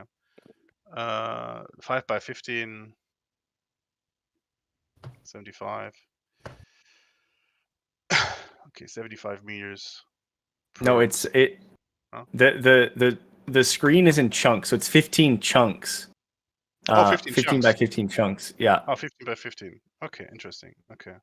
15 by 15. 150 and 75, 225. 225 meters. Okay, 225 meters. And for you, Leon, that would be times 200. 45 kilometers in one direction. Okay. Square. Okay, that's Yeah. Leon. You ready for your number? That's 2,000 square kilometers of play area. Okay, that's a Must lot have of. been too inspired by Satisfactory by that. Yeah. Okay. Well, for me, it's okay. Well, 4 screens is maybe too small. That's 900 meters Yeah. apart, and then 810 square meters. That's not so much. Yeah, but I do tend to agree with Leon. Like the larger it is, the more freedom we have and control. Like with like our kind of tier system of like resources of we can do the same thing with structures or anything, where we can kind of stop things from spawning unless you're further away from your like starting zone. Right. And the smaller the map is, like the less control we have over kind of like the layout of the game. Mm, I'm a little bit confused. I would say sorry, I mean, it's like the balancing of it. Like if you think about the starting zone, right? Yeah. If it's like one screen for just like the tier 1, stuff with like copper and iron and coal, and then as you go further out, you've got gold, quartz, boxes, whatever it might be, and then further out, we would have another thing, and the smaller the screen is, the smaller these things will be, and the less control we can have over where things spawn. Yeah. Okay. All options for where it spawns. Okay. Yeah. Or how do we Yeah, implement exactly. multiple biomes? Yeah, you'll just kind of get whatever you get in your world. I see. It's random. Yeah. Okay. What about if we say so when Till said 5 screens, you said 20 screens. 20 screens is a lot. Okay, let's say just for the sake of it, 10 screens, right? So that's 10 times 20. That's 2,000 meters. That's 2 kilometers. 2 kilometers is fine, I think, to run. on speed. Yeah. Okay. Yeah, that's basically 5 square kilometers. That's completely fine, I think. Yeah. At which? 10 screens. Having as a player 5 square kilometers. I mean, that's completely fine, right?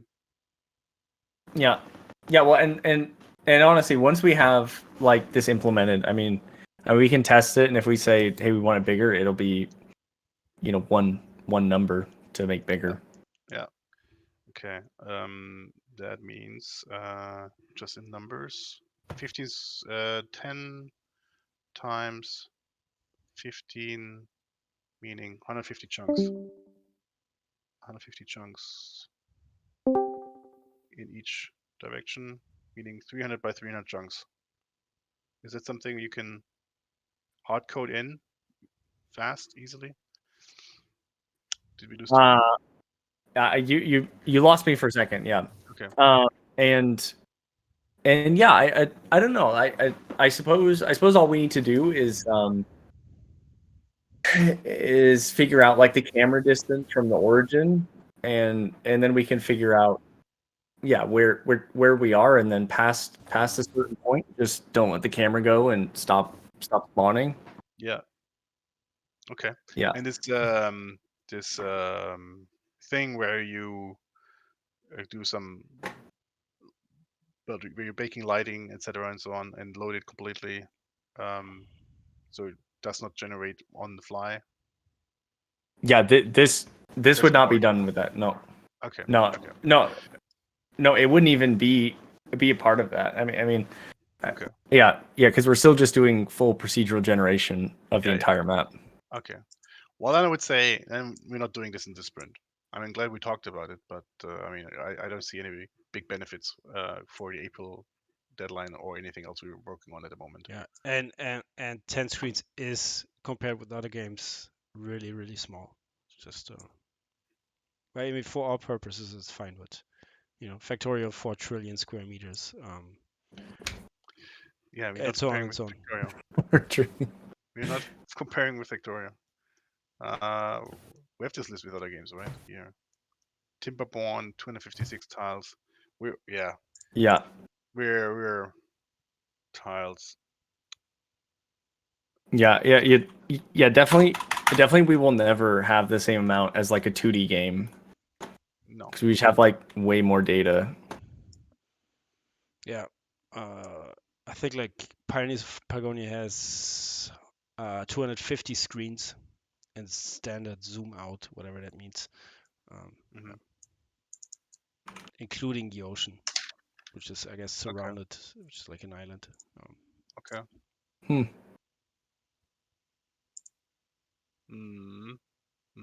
I mean, there's also, I think, like first person ones have to have bigger like maps.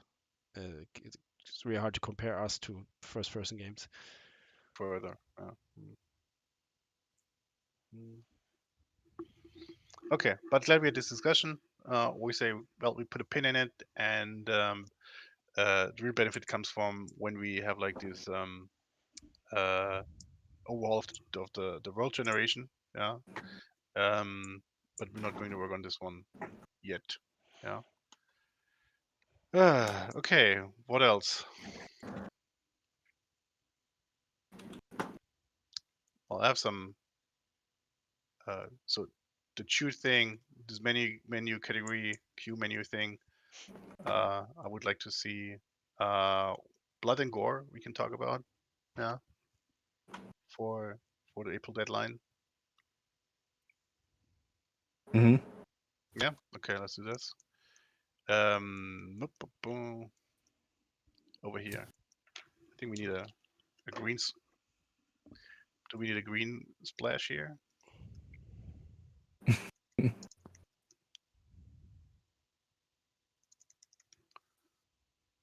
There we go. Yeah. Best it's super cartoony also.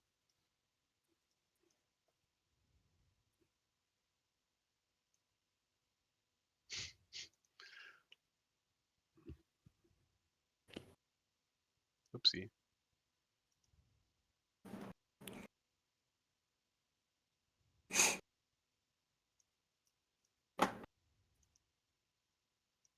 All right, just green for now. Decals, bullet holes, coloring. Yeah. So at the moment when you shoot at a wall, how does it look like? It just breaks. It just breaks the voxels. It just breaks the Um, box. Mm, Yep. a hole in it or something.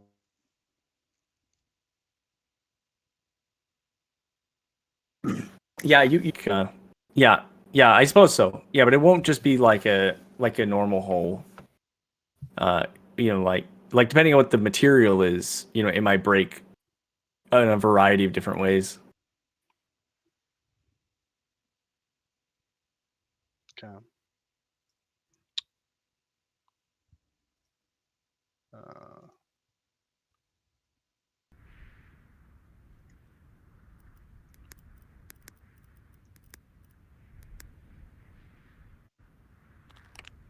Oops.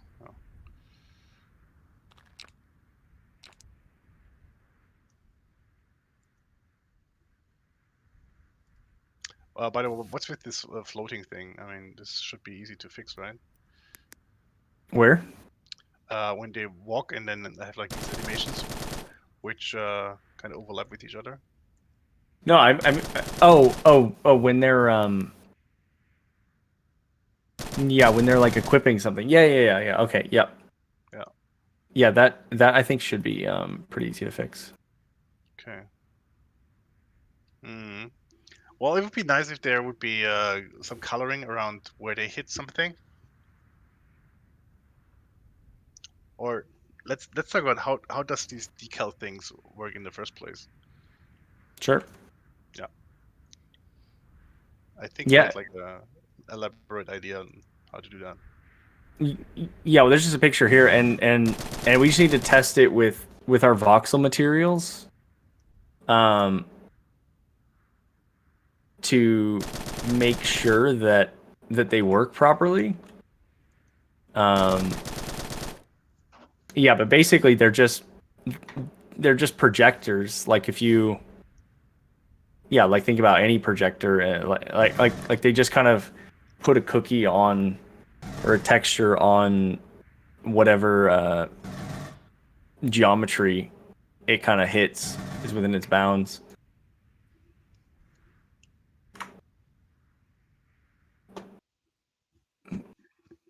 Mm.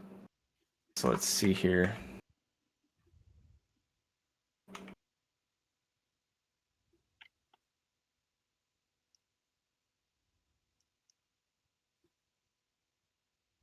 Yeah, so basically we just have to have like a game object that controls a few parameters of the decal.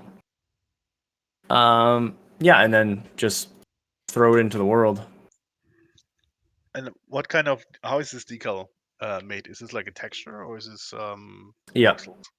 Yeah, it'd be a texture. Texture. Okay. What about the idea of having like these as voxels? I mean, when you're looking at this Doom screenshot here, so having like some splatters done by Leon and Aaron, and then have them put in the world, and then make them I don't know like a micro position different than like the wall itself. Yeah, well, so the problem with it is, hold on, is they still be flat, right? So basically, what I would get from them is like, where's the pen? Something that looks like a splatter here, and then from the side, looks like this, just like just like a 2D thing, and so this works if it's flat geometry. But if it isn't, then basically you'll just get this like stick straight thing, whereas this projector will apply it on whatever. The only problem with that being, if you have a decal projector that's like this this wide, you know, that's yeah, I guess in like a wall, you know, that's also kind of this wide, and the splatter starts here, and then like they destroy part of it so that this is the only thing that's visible. The decal will still be here, Hmm. but it'll fade out, and also they don't need to be this large. I mean, this is like worst case scenario, but just an example. Okay, cool. Now it makes sense. Okay. Because I was thinking about this, if you can reuse it for plants growing up on the side of the buildings, you know, Mm-hmm. where they were, or like old concrete looks different than new concrete and so on. Mm, uh, or maybe for a system later where dirt is something, you know, so you have like uh, you want to have prospectors clean up factory floors. So if it's too dirty, then machines might produce um, uh, in in lesser quality, meaning Yeah. some items do not get produced, you know, and then you have leakage or something, you know, or spillage. Mm-hmm. Mm, Yeah, and yeah, and I think that that we can play with decals and kind of see how we can use them, because like I do think that like in any game that you play, there's like a ton of decals on like everything. You know, like every time there's a wall that has like little drips on it, you know, that's probably a decal that's being applied. Yeah, there's a ton of stuff you can do. You know, or like the signs that we're gonna make. You know, instead we could just have a decal projector that kind of projects it onto it. I don't know why we would do that instead of just making them voxels, but that's just an example. right.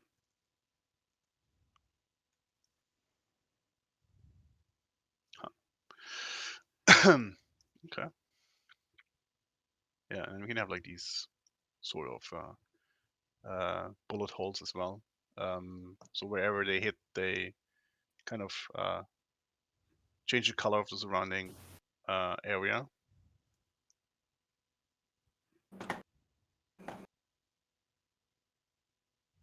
How does this work with the decals, by the way? If like this wall gets destroyed, is the decal still there, or is it also gone and with the wall?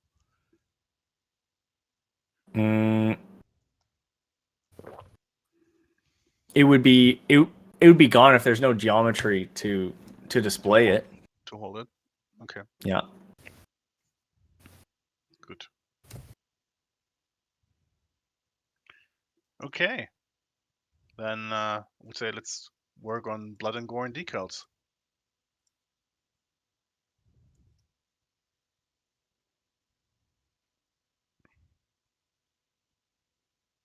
I hear yes. Okay, I'll take this. Yeah. Yes.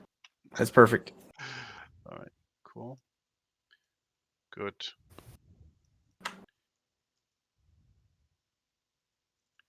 And I would, while doing this, I think it makes sense to have like this targeted reaction thing. What does this mean? So you as a player hit something, you know, currently in the game, if you shoot somebody, they don't bat an eye, right? But it would be nice if they actually react to it, maybe through, I don't know, some kind of ragdoll animation or something. Tony, probably you have already an idea how to do that. So somebody gets hit in the head or something, and that should strike them maybe down for a second or something before they recover. Or they get hit in the arm, so the arm should go kind of jolt back, you know, and then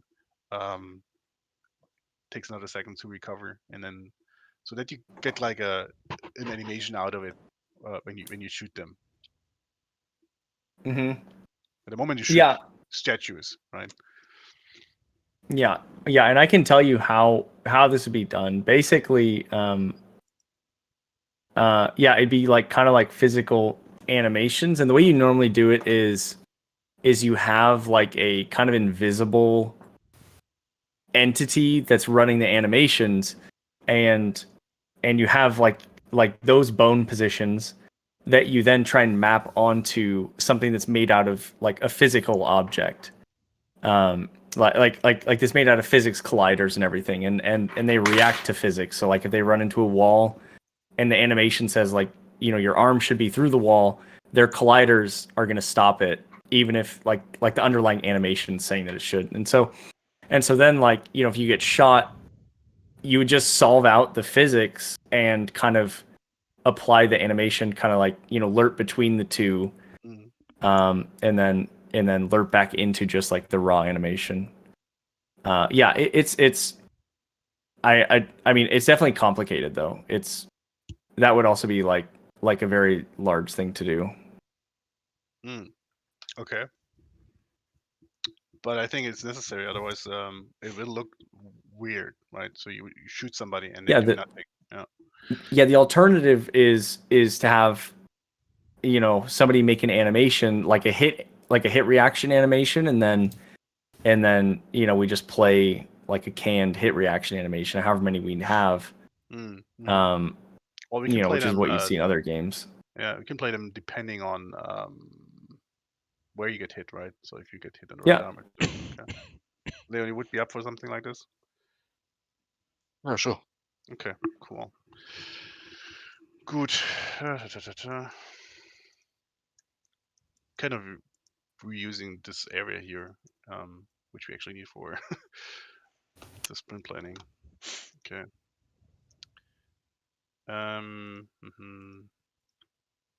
Okay.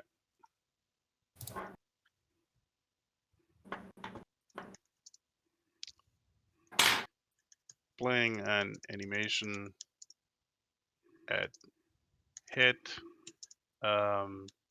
depending on area of the body. How do you write lerping? Lerping. How do you write this? Lerping between. It's LERP. LER. Lerping. Yeah. Oh, okay. Between any. Not LARPing, right? No. Lerping.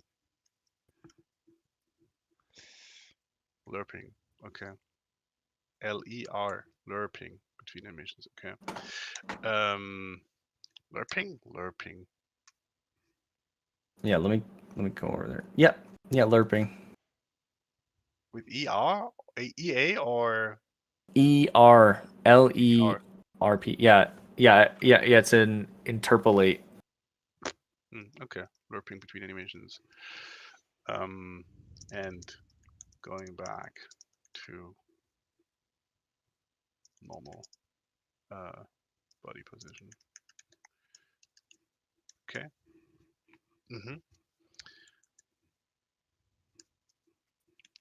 What if they get hit multiple times?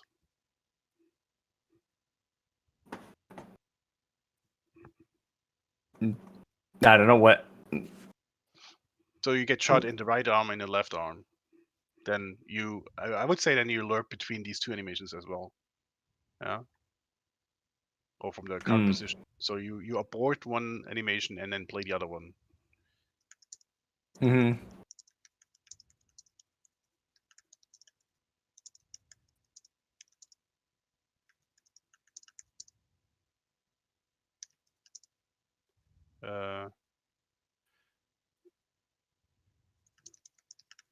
Yeah, you can get like these interesting Bonnie and Clyde animation then, where people go like getting hit multiple times. Okay, good. Anything else here for the targeted reaction? Yeah, I mean, for hit reactions, I would also think that it'd be like cool to have some like start working on like some particle effects, I guess, like for specific things, like hitting a person and playing. Yeah, like I think Leon made a blood kind of mist thing, Yeah, you know, or like hitting a wall and having dust or something. okay. Yeah, you get to do this here, right? Okay.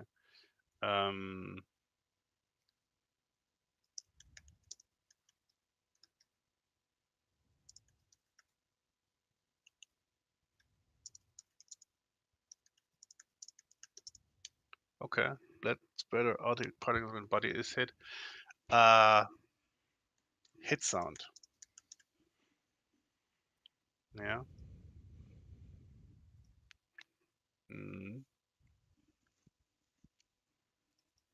Effect. That's also important. Oh.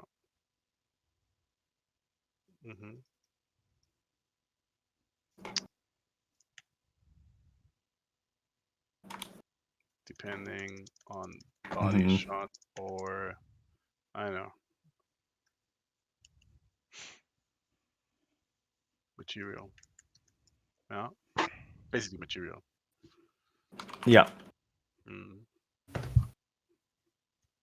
We have, I think, even already some sounds for that. We just check that. Not in the Google Drive. I think on this SoundSnap platform. I already looked up some already. Okay. Yeah. Good. Yeah. Something about targeted reaction. Anything more? I don't have anything more about it. Okay. What about decals? Yeah, about decals. Yeah, it's we just have to like test them, make sure that they work with voxel objects. Okay. So that's like a Unity system, decals? Yeah. So it's not like even a custom sort of thing, just should work. Interesting. Okay. Okay. Good. Well, if not, what then? Yeah, if not, then we've got to figure something out.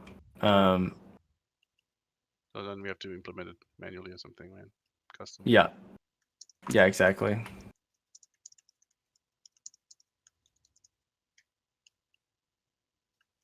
Okay. Could we also wondering how we do this maybe. I mean, we have like these decal sort of floor decals, right? There are wondering if we're gonna change something on this. I get no, but for now, I think that's okay. On how they work, you know. Okay, blood and gore. Okay, so meaning everybody hit should generate blood splash behind the body on walls slash floors. What about bleeding out people? Yeah, blood should be spilled when incapacitated people, incapacitated and dead people hit the ground. A blood puddle should grow around them. Blood should be dripping on the floor when they get dragged off the battlefield. What else? I mean, blood and gore. So, what about these body parts? I mean, so if you shoot him in the face, I mean, half the face is missing. How do we do that? So like the rest of the body gets then blood on it.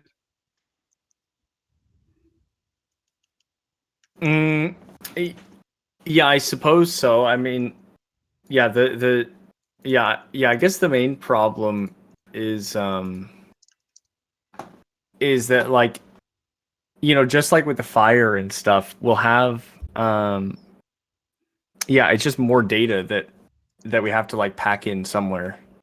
Ah, okay. Yeah, it's just like finding a place for it.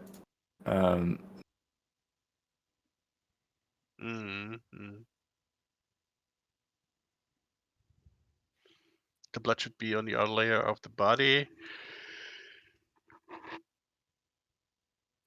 Meaning, it would be cool if I mean, if you have like a if like arm got shot off, that you have like around the rest of the arm there's blood, but like when you look inside of it, then you still see the bone and everything and the flesh. And we do not overpaint this. Otherwise, it makes no sense to have this in the first place, right?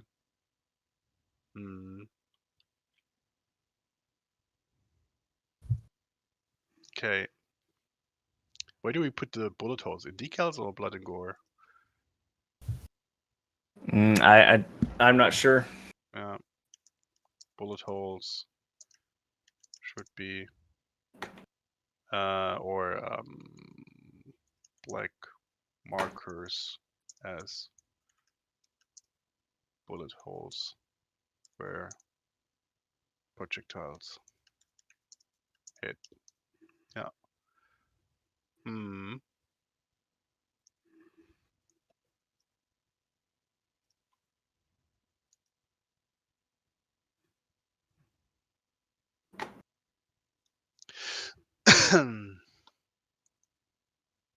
How do I get rid of this F1 Studio Debug thing, by the way? If you go into there's an Fmod dropdown. You go into edit settings, and then platform specific editor, and then there's live update, or maybe it's debug overlay. Maybe you user interface, right? No, platform specific. Platform specific. Yeah. Live update disabled. Yeah, but I haven't.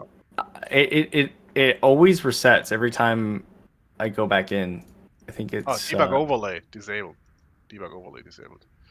Yeah. I got it. Okay, cool. Okay, what I wanted to look at. Oh yeah, shooting. Exactly.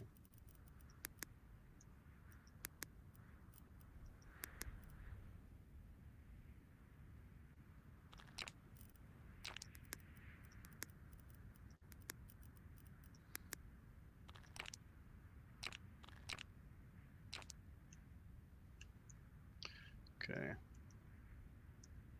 What gun do you have? So I guess after writing this, I feel like everything there is sauce, basically, like, and I think it's gonna take like the entire time for sure. Like Really? just this blood and gore. Yeah, everything here is going to be complicated. Okay, let's just do this one here.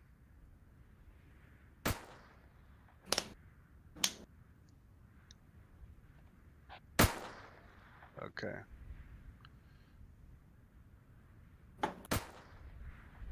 Fuck.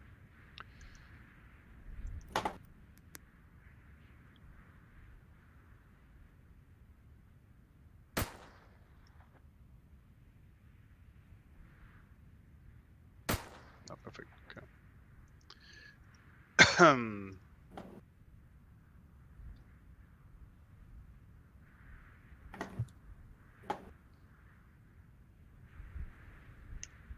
No.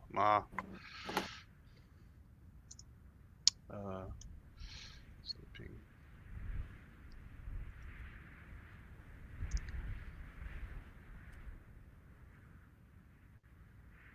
Oh, yeah, never mind. I just wanted to make a. it's not possible. Okay. Okay. Now.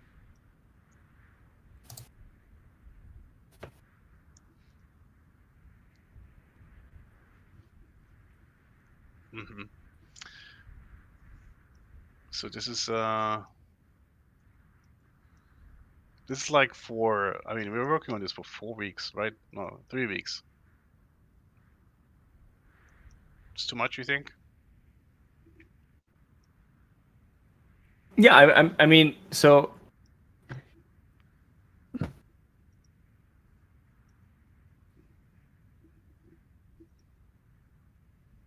yeah, I think basically all of it is just going to be complicated. Like the easiest thing is like playing a particle when they're hit, playing a sound effect when they're hit. Everything else is like even the animation I suppose isn't so bad. It's this blood and gore that like splashes and affects other places and drips and it gets, you know, like as they move it applies to other places. I think I think a lot of these things will be like yeah, like a more complicated version of just getting blood on the walls, which is like simple enough.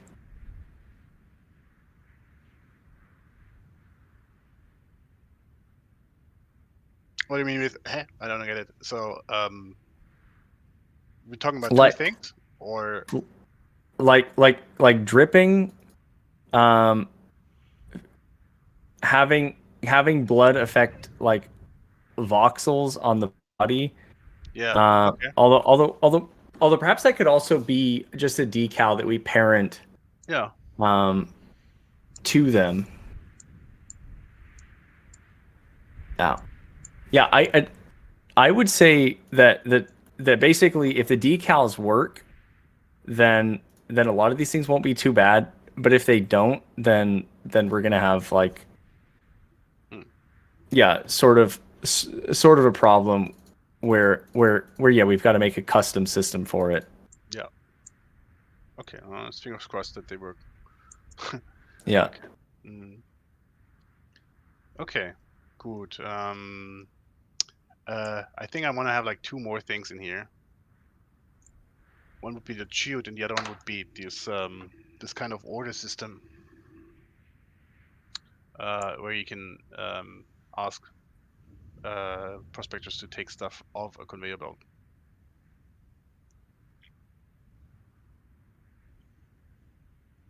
Mm,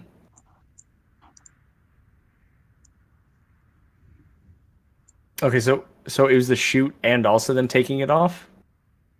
The shoot, yeah, and where is it? Connects menu move does not work now. It's not in here even. Yeah, no. So order to take stuff off the conveyor belt, or specific stuff, you know. For example, if you look at the game, basically what I would like to have is something similar to this. So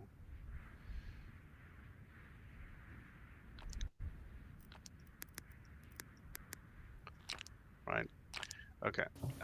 So stuff is moving on the conveyor belt here, and would like have an order thing, like this haul order should be extend towards stuff here. So I can go like, okay, well, haul me this here, you know, these 3, 4, and then it would haul them to the next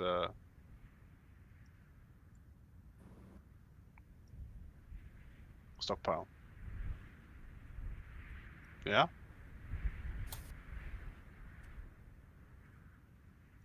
basically. Hmm. and then these get these whole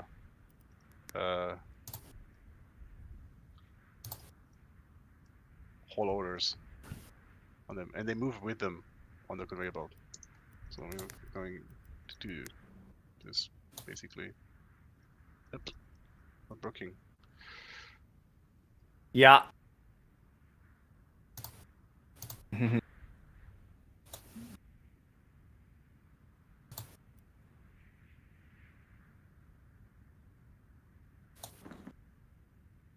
Yeah.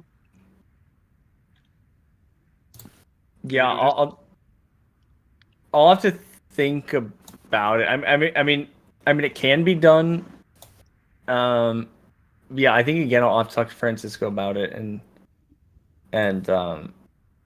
kind of plan it out because like yeah, I guess there's like a few versions of it, you know, where it's like yeah, you have them haul specifically something there, or they just look for stuff and go grab it, or they're close enough and they pick stuff up. Yeah, and then once we have this though, what's the point of the shoot? I feel like that makes the shoot completely No. um Obsolete? No. obsolete. Yeah. No. I mean, shoot would be something like you have a workbench here, right? And then you make a shoot close to it, and then it's kind of a mini stockpile, you know. Then we're looking at this picture which I have here, which describes it. Yeah. Yeah, you have like this pickup zone. Yeah. Here it takes off stuff and it holds it for you as a player. So it takes a maximum of 10 items, or maybe 5 items. Let's say 5 items. Maybe I think this is easier to make room for. You have 5 items which are then specifically on this tile, you know, and then they're open for your prospectors to take off, you know, and it fills up while stuff goes on. If this thing is full and not used, then it just moves on. Yeah, it does not take it. So it has a maximum of 5. Yeah, this thing happens all the time. If you have like processes which need this, because we're talking about also about machines getting fed manually by pioneers, you know, then you might want to use this here.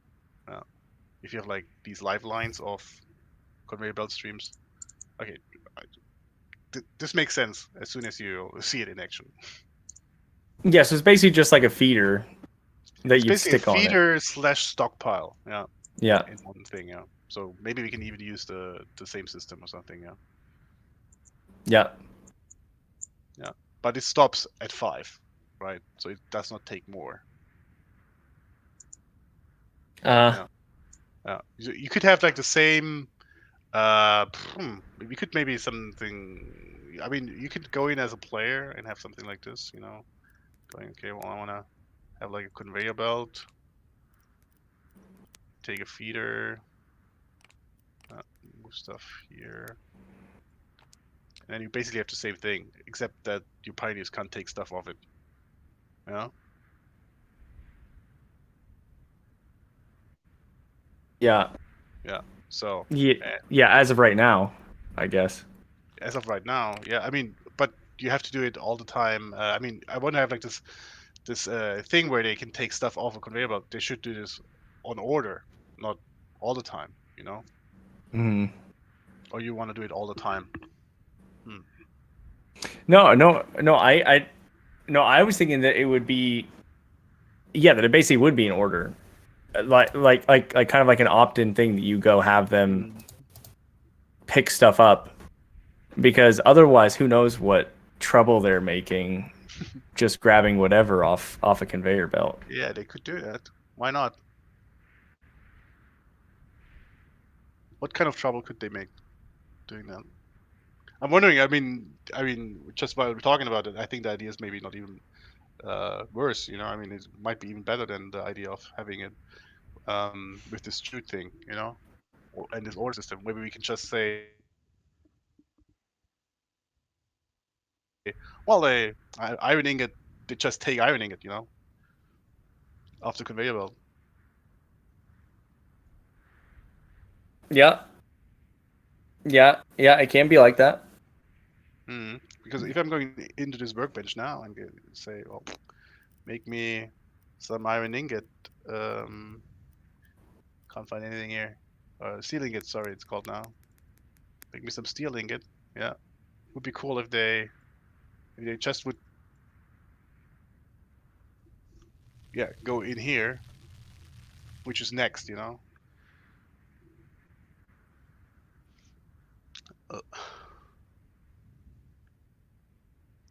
Oh, he's flying.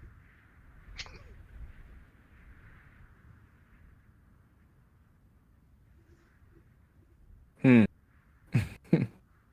Yeah. Yeah. I tend to agree though. I think. Oh, he stopped working. Oh, did he?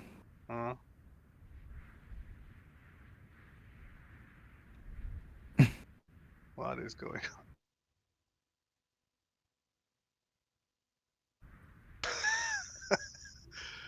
Yeah. Yeah. He's stuck in his animation. I think that's why he's floating. Yeah.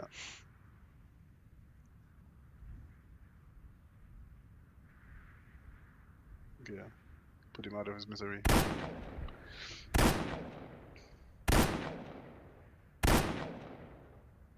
Can we appreciate how cool these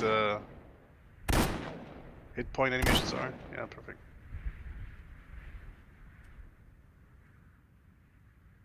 Okay.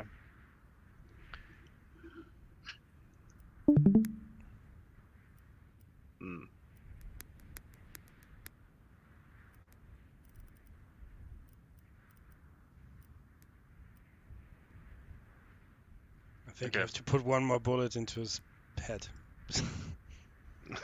He's a zombie now. So for the crafting, it looks like maybe there's a problem if if maybe they're like taking the last of something out of the stockpile. Well, we have. Oh yeah, this could be the case. Yeah, they started working on this one even though that they don't have like any. Yeah. Oh. A bunch of people try to do it now. And then they stopped. Okay.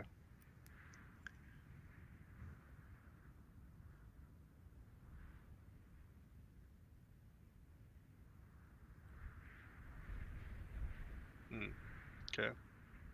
Taking it off to the stockpile first. And now nobody's trying to do it again. Oh, Olivia's bringing it, okay. Oops. Oi. I still have the smelting sound after deleting it.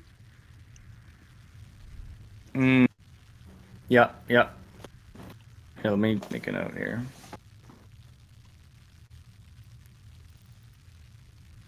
General.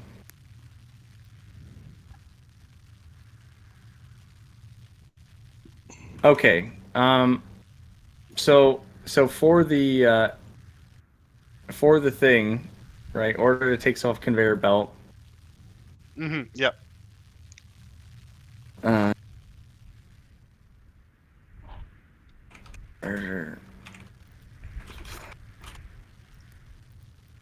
What's this sound?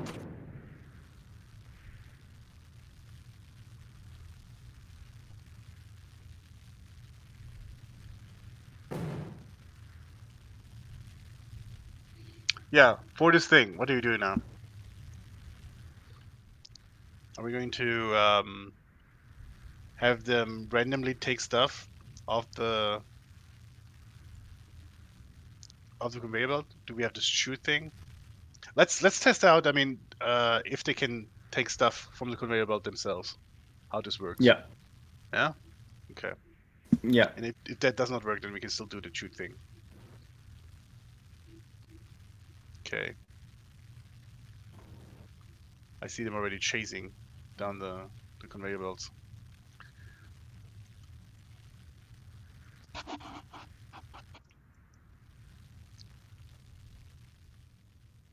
Well, that's annoying. Okay.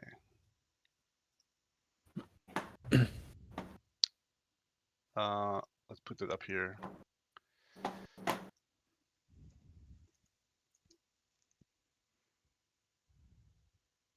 Considering on a conveyor belt.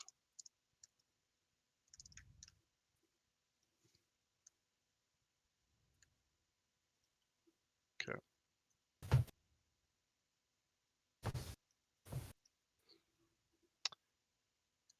Pawns should consider items on a conveyor belt to fulfill recipes and haul orders, right?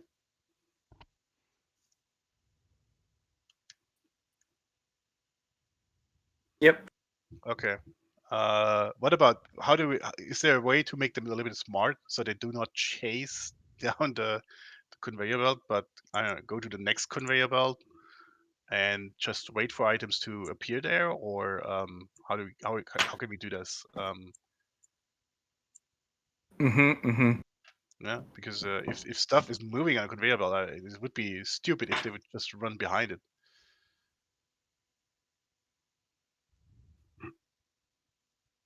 Basically. Yeah. Yeah. Yeah. Well, so I guess we'll need something so that they actually know what's on the conveyor belts. Because as of right now, yeah, basically the conveyor groups keep track of all that. Yeah. And yeah, I mean, I suppose that we can do like some kind of predictive something. What about if they identify the thing which they need, yeah, and then the last location of it, and then go there, and then reconsider if they don't find anything in the, or I mean, if they reach the point where they, I don't know, saw like I don't know the item of their desire before, they just walk over there, and then when they're there, they reconsider if the thing is still there, or have to go finding the next one, and then they go there, and then so to the point where they do this treasure hunt. Actually, that's the stupid thing which I was talking about. Yeah. Yeah, because they would just run down the conveyor belt line after that stuff.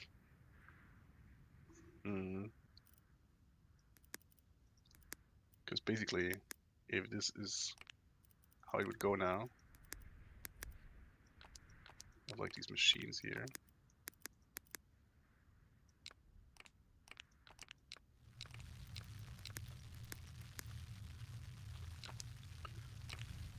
And you have like copper going down the conveyor belt. So and like this Benjamin guy, he wants to have like copper ore, and so as soon as the stuff is away, where does he go now to get it? Does he go here? Is this what's gonna happen? He runs after this thing, or does he go like, okay, well there's stuff coming by here, so I'm waiting here for copper to come, takes it, and then goes off. Oh, that's interesting. He's looking at it all the time. You see that? Yeah. Yeah. I mean. He's aiming at it.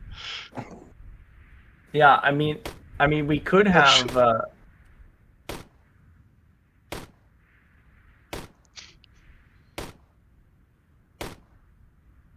Well, that's so funny. He happened to hit Luke, and he like shot him in the head.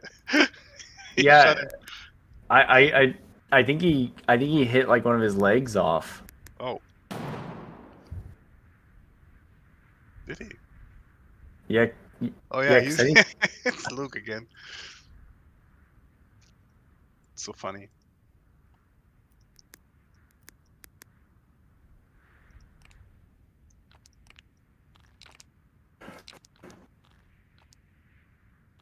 Actually, that's a cool idea. Ah, god damn it. This thing is not here. But I think I can terraform these away. So, yeah, there you go. Hmm. Did you know that? No.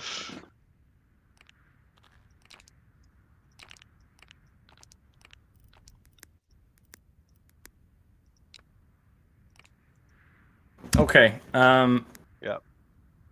What else? How can we achieve this? Yeah. I mean, we could have like a.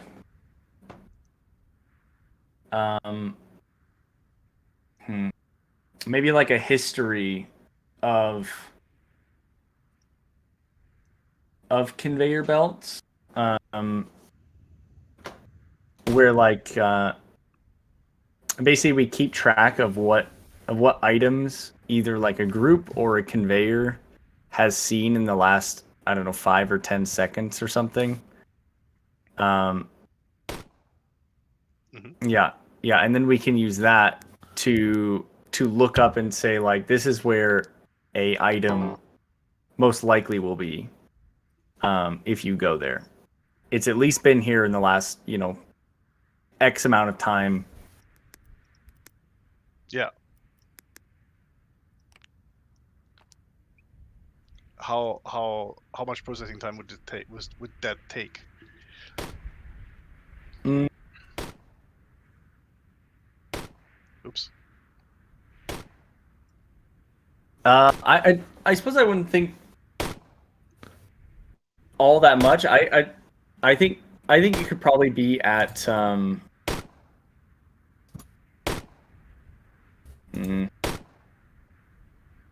yeah, I mean the problem is like I don't know if it scales, if it will scale that well as you have like hundreds and hundreds of conveyors and they all are keeping track of specific items that they've seen. Then again, the chute. Yeah, chute. Okay. Well then, let's do the chute then. And this, but also like what about the specific orders? I mean, these items, they are individual items, right? On the conveyor belt. I mean, I can shoot them basically. Mm-hmm. So I could give this thing also the order to get picked up if I would like to, right? Yeah. Yeah. He did it, by the way. Again, he shot Luna the leg off. She was standing there in the wrong spot. Yeah. Also, they look like they are not on top of these conveyor belts, but inside these conveyor belts. Interestingly.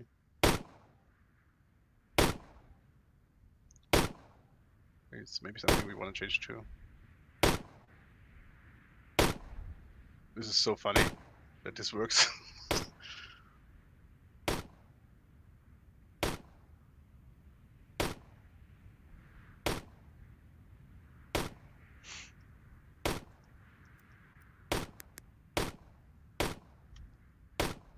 What is he doing? What is going on with Evelyn?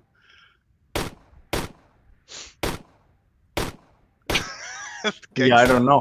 Absolute gangster. Yeah. She's aiming Weird. at I think it's it's because she's looking at the copper but aiming at something else. Yeah. Like aiming at a different position. Oh.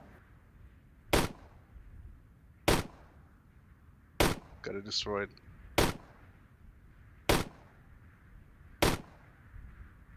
Oh, she destroyed it.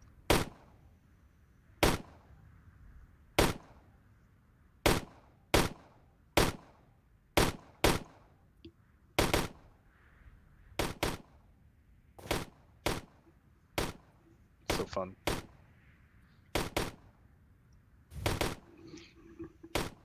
Okay. Good. Yeah, then let's do the shoot then. Considering items on a conveyor belt is actually not the ones.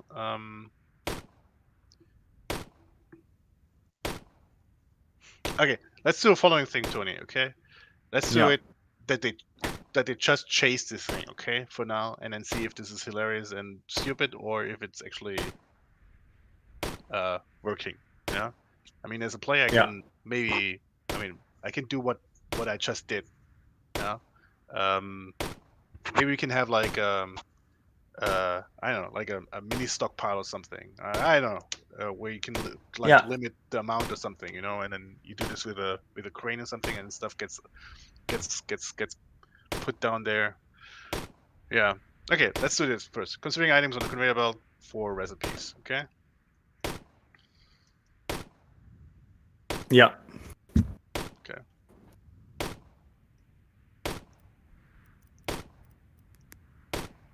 Good. Then these animations we have already in, right? For what? Machines. You're working on this as well, Sean, already? Yeah. Yep. Yeah, I'm working on that. Okay. Good. What about these indicators of what has been ordered to demolish? That has not been worked on at all. But it's an easy one, right?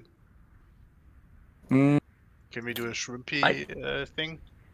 yeah, I think yeah, I'm pretty sure that Francisco kind of has been putting a lot of these things together for yeah, for the orders. So I can look at that. Mm-hmm. Okay.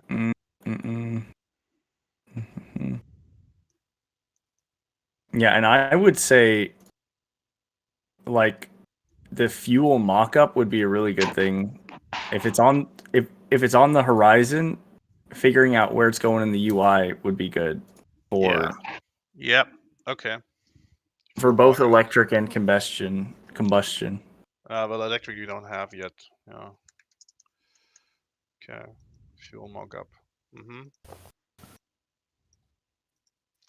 Okay. Maybe also an overhaul of the recipe situation in the machine detail view, because Mhm. these icons, they're so small. It's really hard to make them out. And we Yeah. already did all these other ones much bigger, like in the Yeah. build menu and in the queue menu, and probably makes sense to make them as well bigger, right? And I mean, we have space in these machine detail views. Okay, Yeah. let's do this machine detail view. Fuel and recipes. Okay. So, and then let's put it over here.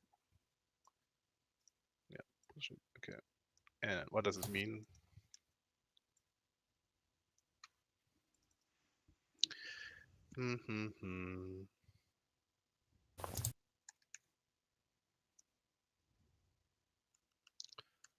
Update machine detail view on that. Fuel consumption and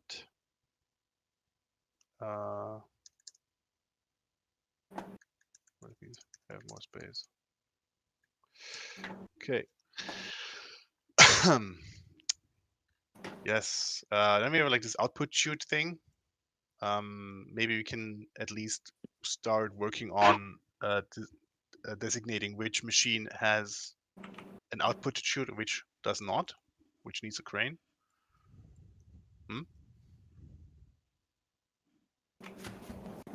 Yeah. Okay. Which machine?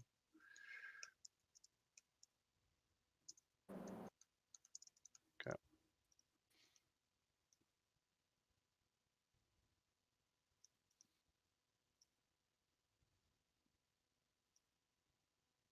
Mm-hmm.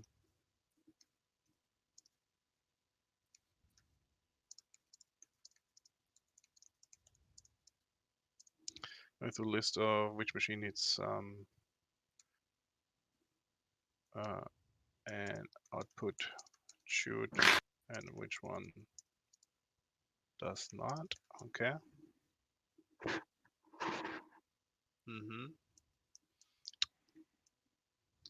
Well, this is independent from you. This is independent from you. No, that's actually not independent from you. Machine user. This is independent from you. Okay. And then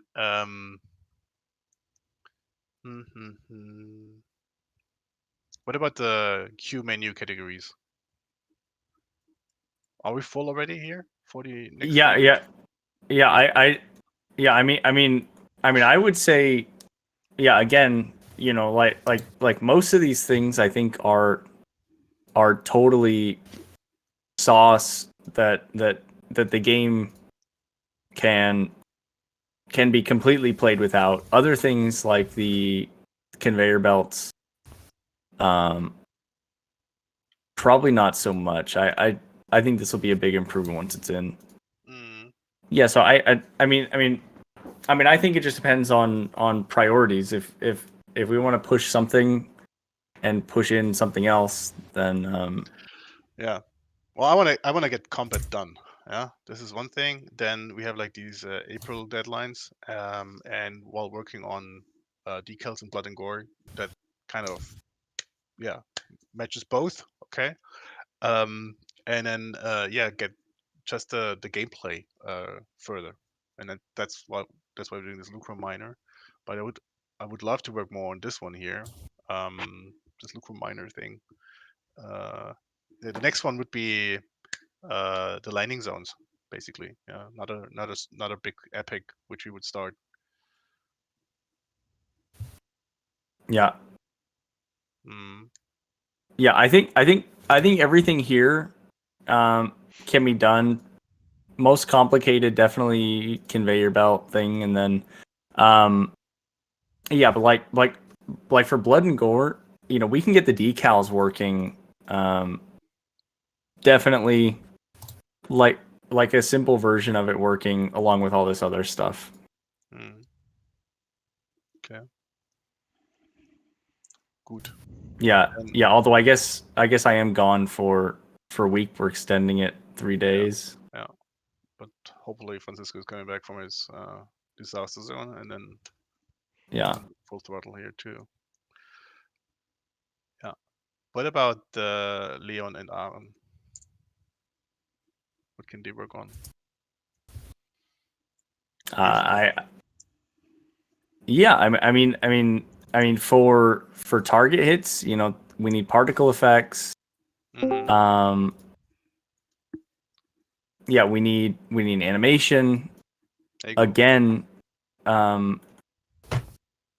we definitely have them do UI stuff if there's anything there, like either kind of reworks or mock-ups or actual implementations.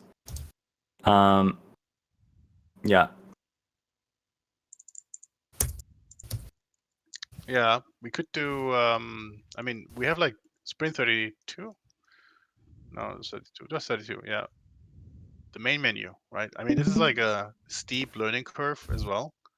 But if that would be in there, would be amazing, right? So we have like all these in-game menus done.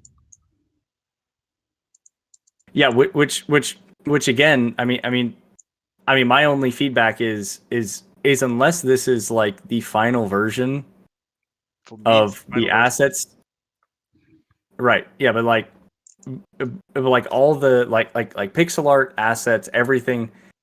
If this is what all of our final UIs are going to work like, then I think it's fine. For now, yes. Yeah. No, this I'm completely fine for being. I mean, we can look at that again after early access, I think, but I wouldn't spend more time on that.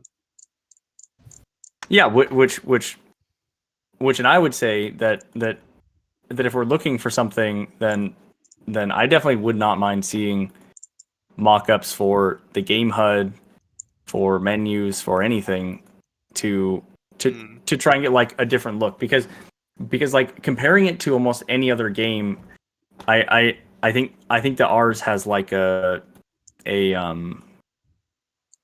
like a not finalized. It looks like pretty placeholder, I think. Well, the one which we have now in the main menu is very placeholder. That's what we try to change there. Or do you want to say through the flower that these mockups look like shit? No, I've never heard that. No, but again, it's like the only thing is that implementing it is time consuming, and then down the road changing it is going to be less so, but it's still going to be like, like a pain to do it, because you still have to go in and fiddle with every single thing, change every single thing has to change in that case. Well, the UX is not going to change, right? So whatever we're doing with that, so you probably change the look of it, but not the functionality. Also, I think with the main menu thing here, the UX does not change at all. I think the only thing is like these tabs, which are actually we do have tabs. They look different. No, actually, I think it's the same thing. Yeah.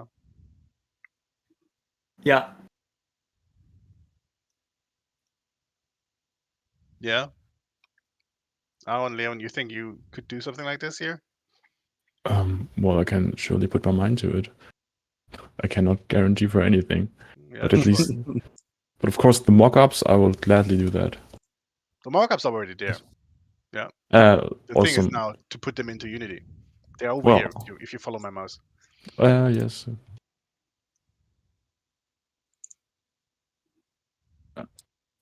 Yeah, and for that, yeah, I think that that'll be something that I would also like spend some amount of time working with you guys on, and going through stuff. So that would also be something that to like consider here. Okay. Also, I would love that. We've talked about it. I don't know if it has been completely dismissed, but it would make sense to have Aaron have another go at biomes and trees and plants. Maybe just conceptualize them. Maybe just as a first step. Would be fine for me too. Because like my biggest issue, to be honest, are these trees that we have. I can't stand them. I can't see them anymore. Really? I want them gone. Same. What?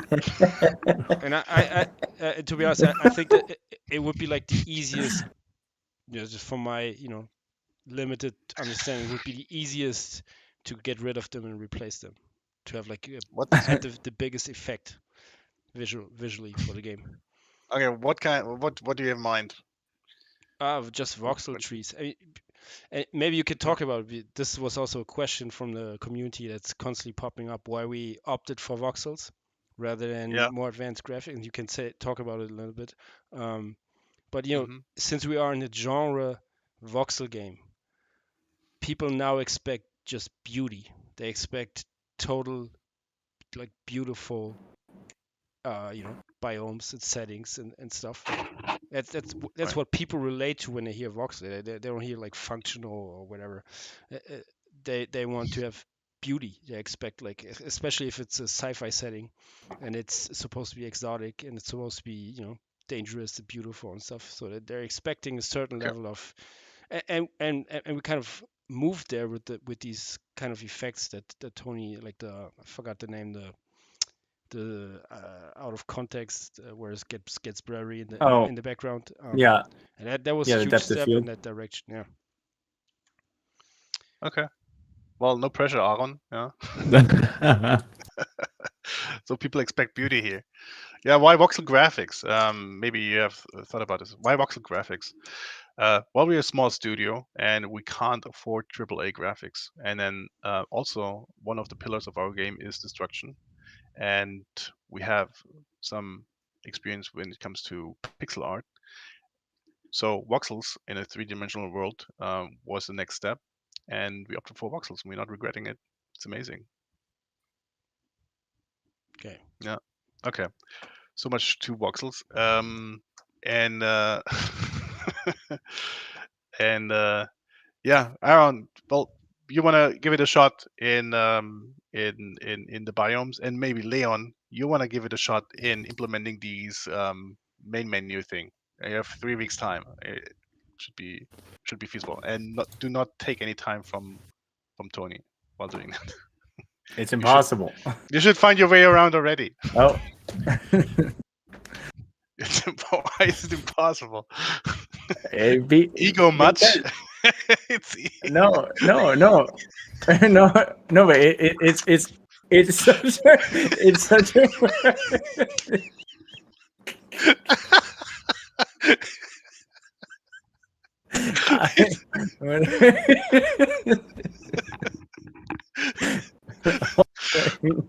What I mean is like it's gonna save so much time if I just explain the way it's set up.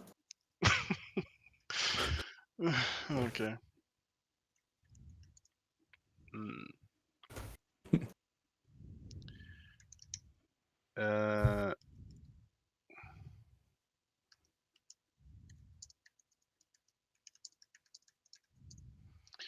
du-du-du-dum. Yeah, sure. But let's try Leon for doing it by himself. I think he's up for the task. Are you, Leon? I think I am. The only concern I have is that I come up with some sort of technique or anything like that that isn't really compatible with what we already have. But other than that, I think it should be fine, especially in 3 weeks. Yeah. Yeah. Yeah. Yeah, it's Perhaps you can recommend me a tutorial for all of these GUI elements, so I can look at something that you've also looked at when you started doing that, and I have the same workflow as you. Yeah, there's like a lot of like Brachy's tutorials on UI and stuff like that, but it's mostly that like all of our controllers already have like a lot of code that like is reused everywhere, and like for localization, like everything needs to be localized that goes in and like updated, and that all needs to like happen ahead of time, sort of, or while you're implementing it. And yeah, I also think since the main menu is like one of the first things that it won't quite be the same as the other ones, but yeah, I can definitely send you some stuff for sure. All right, amazing. cool. All right, you can do this. You can do this. Despite other comments. Okay. Good. Like a normal mining drill, attainability. Okay, this is not important here. Okay. Oh, actually, it is important. You can't build it. Yeah. So you start out with 1 lucre miner, and that's it for now. Okay, in the game. Okay.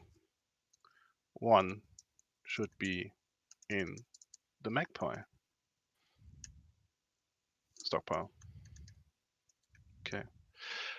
Also, looking at the magpie stockpile, I think that could be another part of the story. Basically, so But like sorry, wouldn't it be more fun to have to craft the lucre miner? no, it's not possible. Tell you why. Because the lucre miner is an essential part of balancing the game. If you would be able to make as many lucre miners as you want, then you might we might give away the chance of regulating how fast the lucre miner mines lucrum itself. Yeah. So at the moment, you only like have like these solvent consumptions. The 1 red barrel, 10 lucrum ore, and so on. Um, but maybe we change this with 1 green barrel, also speeds up the machine like twice the speed or something, or you get a better tier machine or something. Yeah. And I want to have like this thing going back to the spaceport, where you obtain these lucro miners through trading, or through quests, etc., and so on. So you want to have like a reason to winch out and, I don't know, raid a pirate outpost because they have a lucro miner, right? Or you want to do a quest, or you want to hit your quotas because you didn't get another lucro miner from the company, etc., and so on. Okay. Yeah. Okay.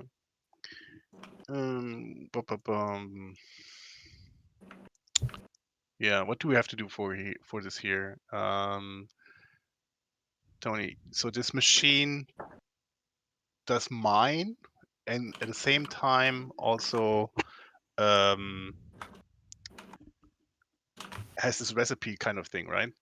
Or is this a fuel consumption? How do we do this? Is it a fuel? Probably a fuel, right? Yeah. Yeah. Okay. Yeah, that's what I would think. Yeah. Yeah, it'd be fuel with the value and let me see here. Fuel value. Get rid of that.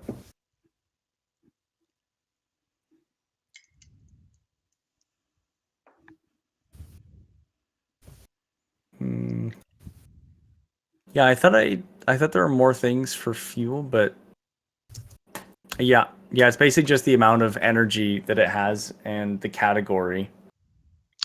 Okay. This determines how long it runs, or Yeah, and I kind of thought there'd be like an efficiency kind of thing, but I actually think that's on the buildings. And so yeah, so basically the fuel value, for like one might be like a joule or whatever it is, and then you have 10 times that, and then 10 times that again. Yeah. Okay. Maybe we have to look at something different here. Going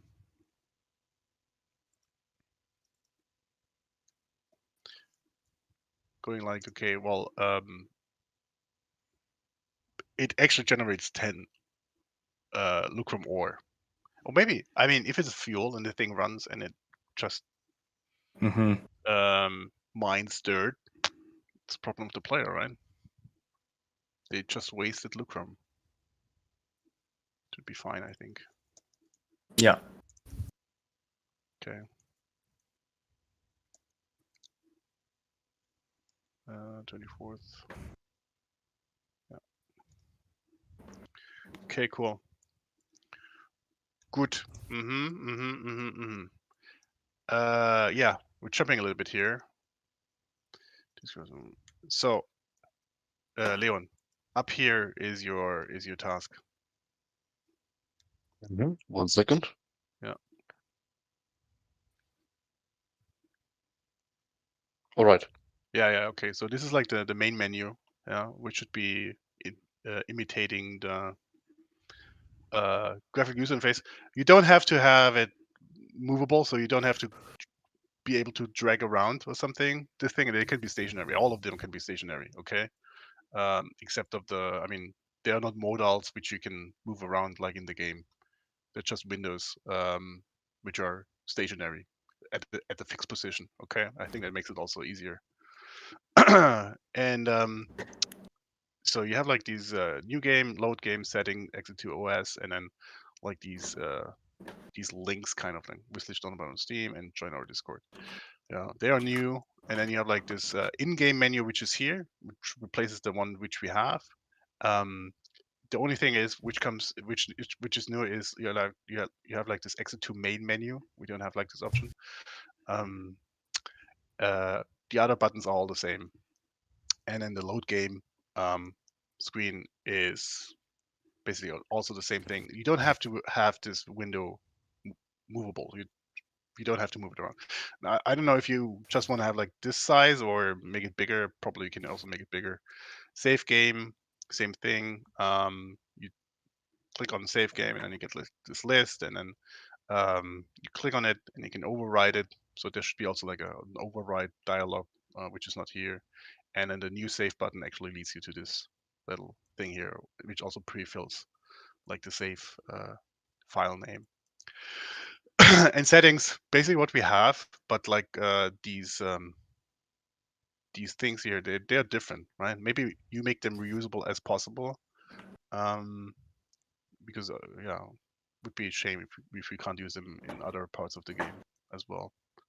Yeah, and then for new game, you have like this this little window here where you can have like this seed number is already filled out. Would be cool if you like use words for random seeds instead of numbers or something. And then yeah, you have to start a game, and then same effect as what you have at the moment. Yeah. If you have any questions regarding the UX, you can ask me. But it should be self-explanatory, and what we have already should actually cover this, except of these buttons which I just told you. Yes, one question. What about the customizable UI you showed me earlier? These players, MP3 players, I guess, was it? Oh, Winamp. You mean? Yeah. Yeah. It's based on Winamp, yeah, kind of thing. Yeah. But you find these mockups here. I mean, of course, they should not be customizable here, right? So this is it. This is what we plan, and you can find these mockups in the Google Drive. 0216 PNG, and there's in 09 main menu, yeah, and in-game menu, save games mode. Oh no, yeah, main menu and pause menu. The Photoshop files in 11 and 09. Yeah, put it here and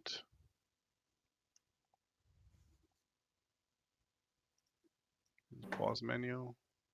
I have one question. This is a more question for Tony. Which Yep. branch should I base the GUI branch on? I guess Sprint 48. Sprint 48. Okay, thank you. Yep. Alrighty. Good. So, do we have a full sprint? I guess so, huh? Yeah. What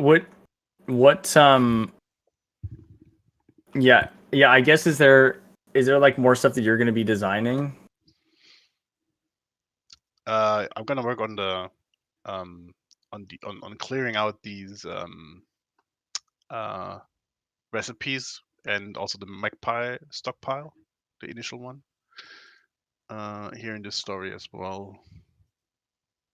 And then probably, I mean, when we have like this story here, like this Lucrum miner, Yeah.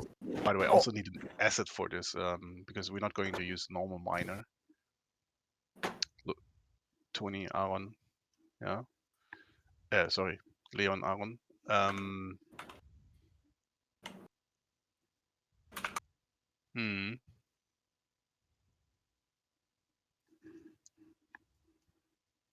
Do you have this in your list as well, Leon? The Lucrum miner? Yeah. Lucrum miner. Yeah. Okay. Cool. Yeah. And then I think we could play this game, like it is intended to, right? So we can kind of simulate the different tiers of the factory part at least. Yeah. Yeah. And yeah, I wanna reach like the end of the tier list manually. That would be cool. Like being able to make smart feeders. Yeah. Yeah. Okay, we can make a story for that if you would like to. Here.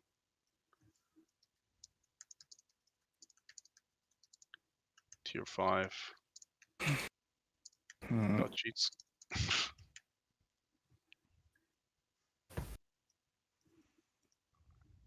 Yeah.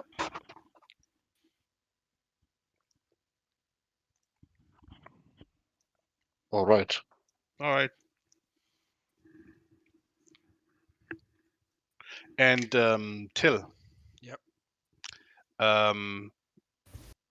Can you start working on finding, or can you start working on gathering material for a Kickstarter campaign? What do you mean by Nothing. material? Like building a Kickstarter page, right? I think there's like 2 pages. Like there's the announcement page, and then there's the actual Kickstarter page. Right. Yeah, and maybe you can work with Leon and Aaron as well on some graphic design. And wasn't there? We wanted to have like a screenshot or something where I chipped in and said, "Well, I'm making a screenshot." Remember what was Yeah, this that for? was for the that was for the modal, for the tutorial page, for the tutorial modal. Right. Okay. Yeah. Okay. See. Yeah. Okay. Yeah. Putting that in here as well. Okay. Yeah, I would like to have a different Kickstarter meeting as well. Mhm. This is a whole, it's a whole thing. Yeah. Screenshot for modal. Tutorial modal. Okay. Okay. Cool. So when should we do this? Yeah. When should we do this? What about tomorrow after stand up? Yeah, okay. Yeah. Okay.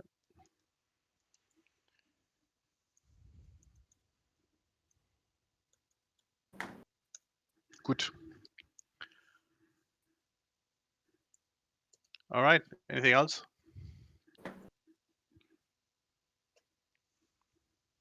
I don't think so. No. No. No. Okay. Then I would say you go to bed, Tony. Yep. And yeah, let's hope that everything's okay with Francisco. And then we see each other tomorrow. Yeah. Same time then. All right. Perfect. Thank you guys. Awesome. Okay. Till then. Thanks. Yeah. Cool. Thanks. Bye. Yep, bye. Right. See you. See ya.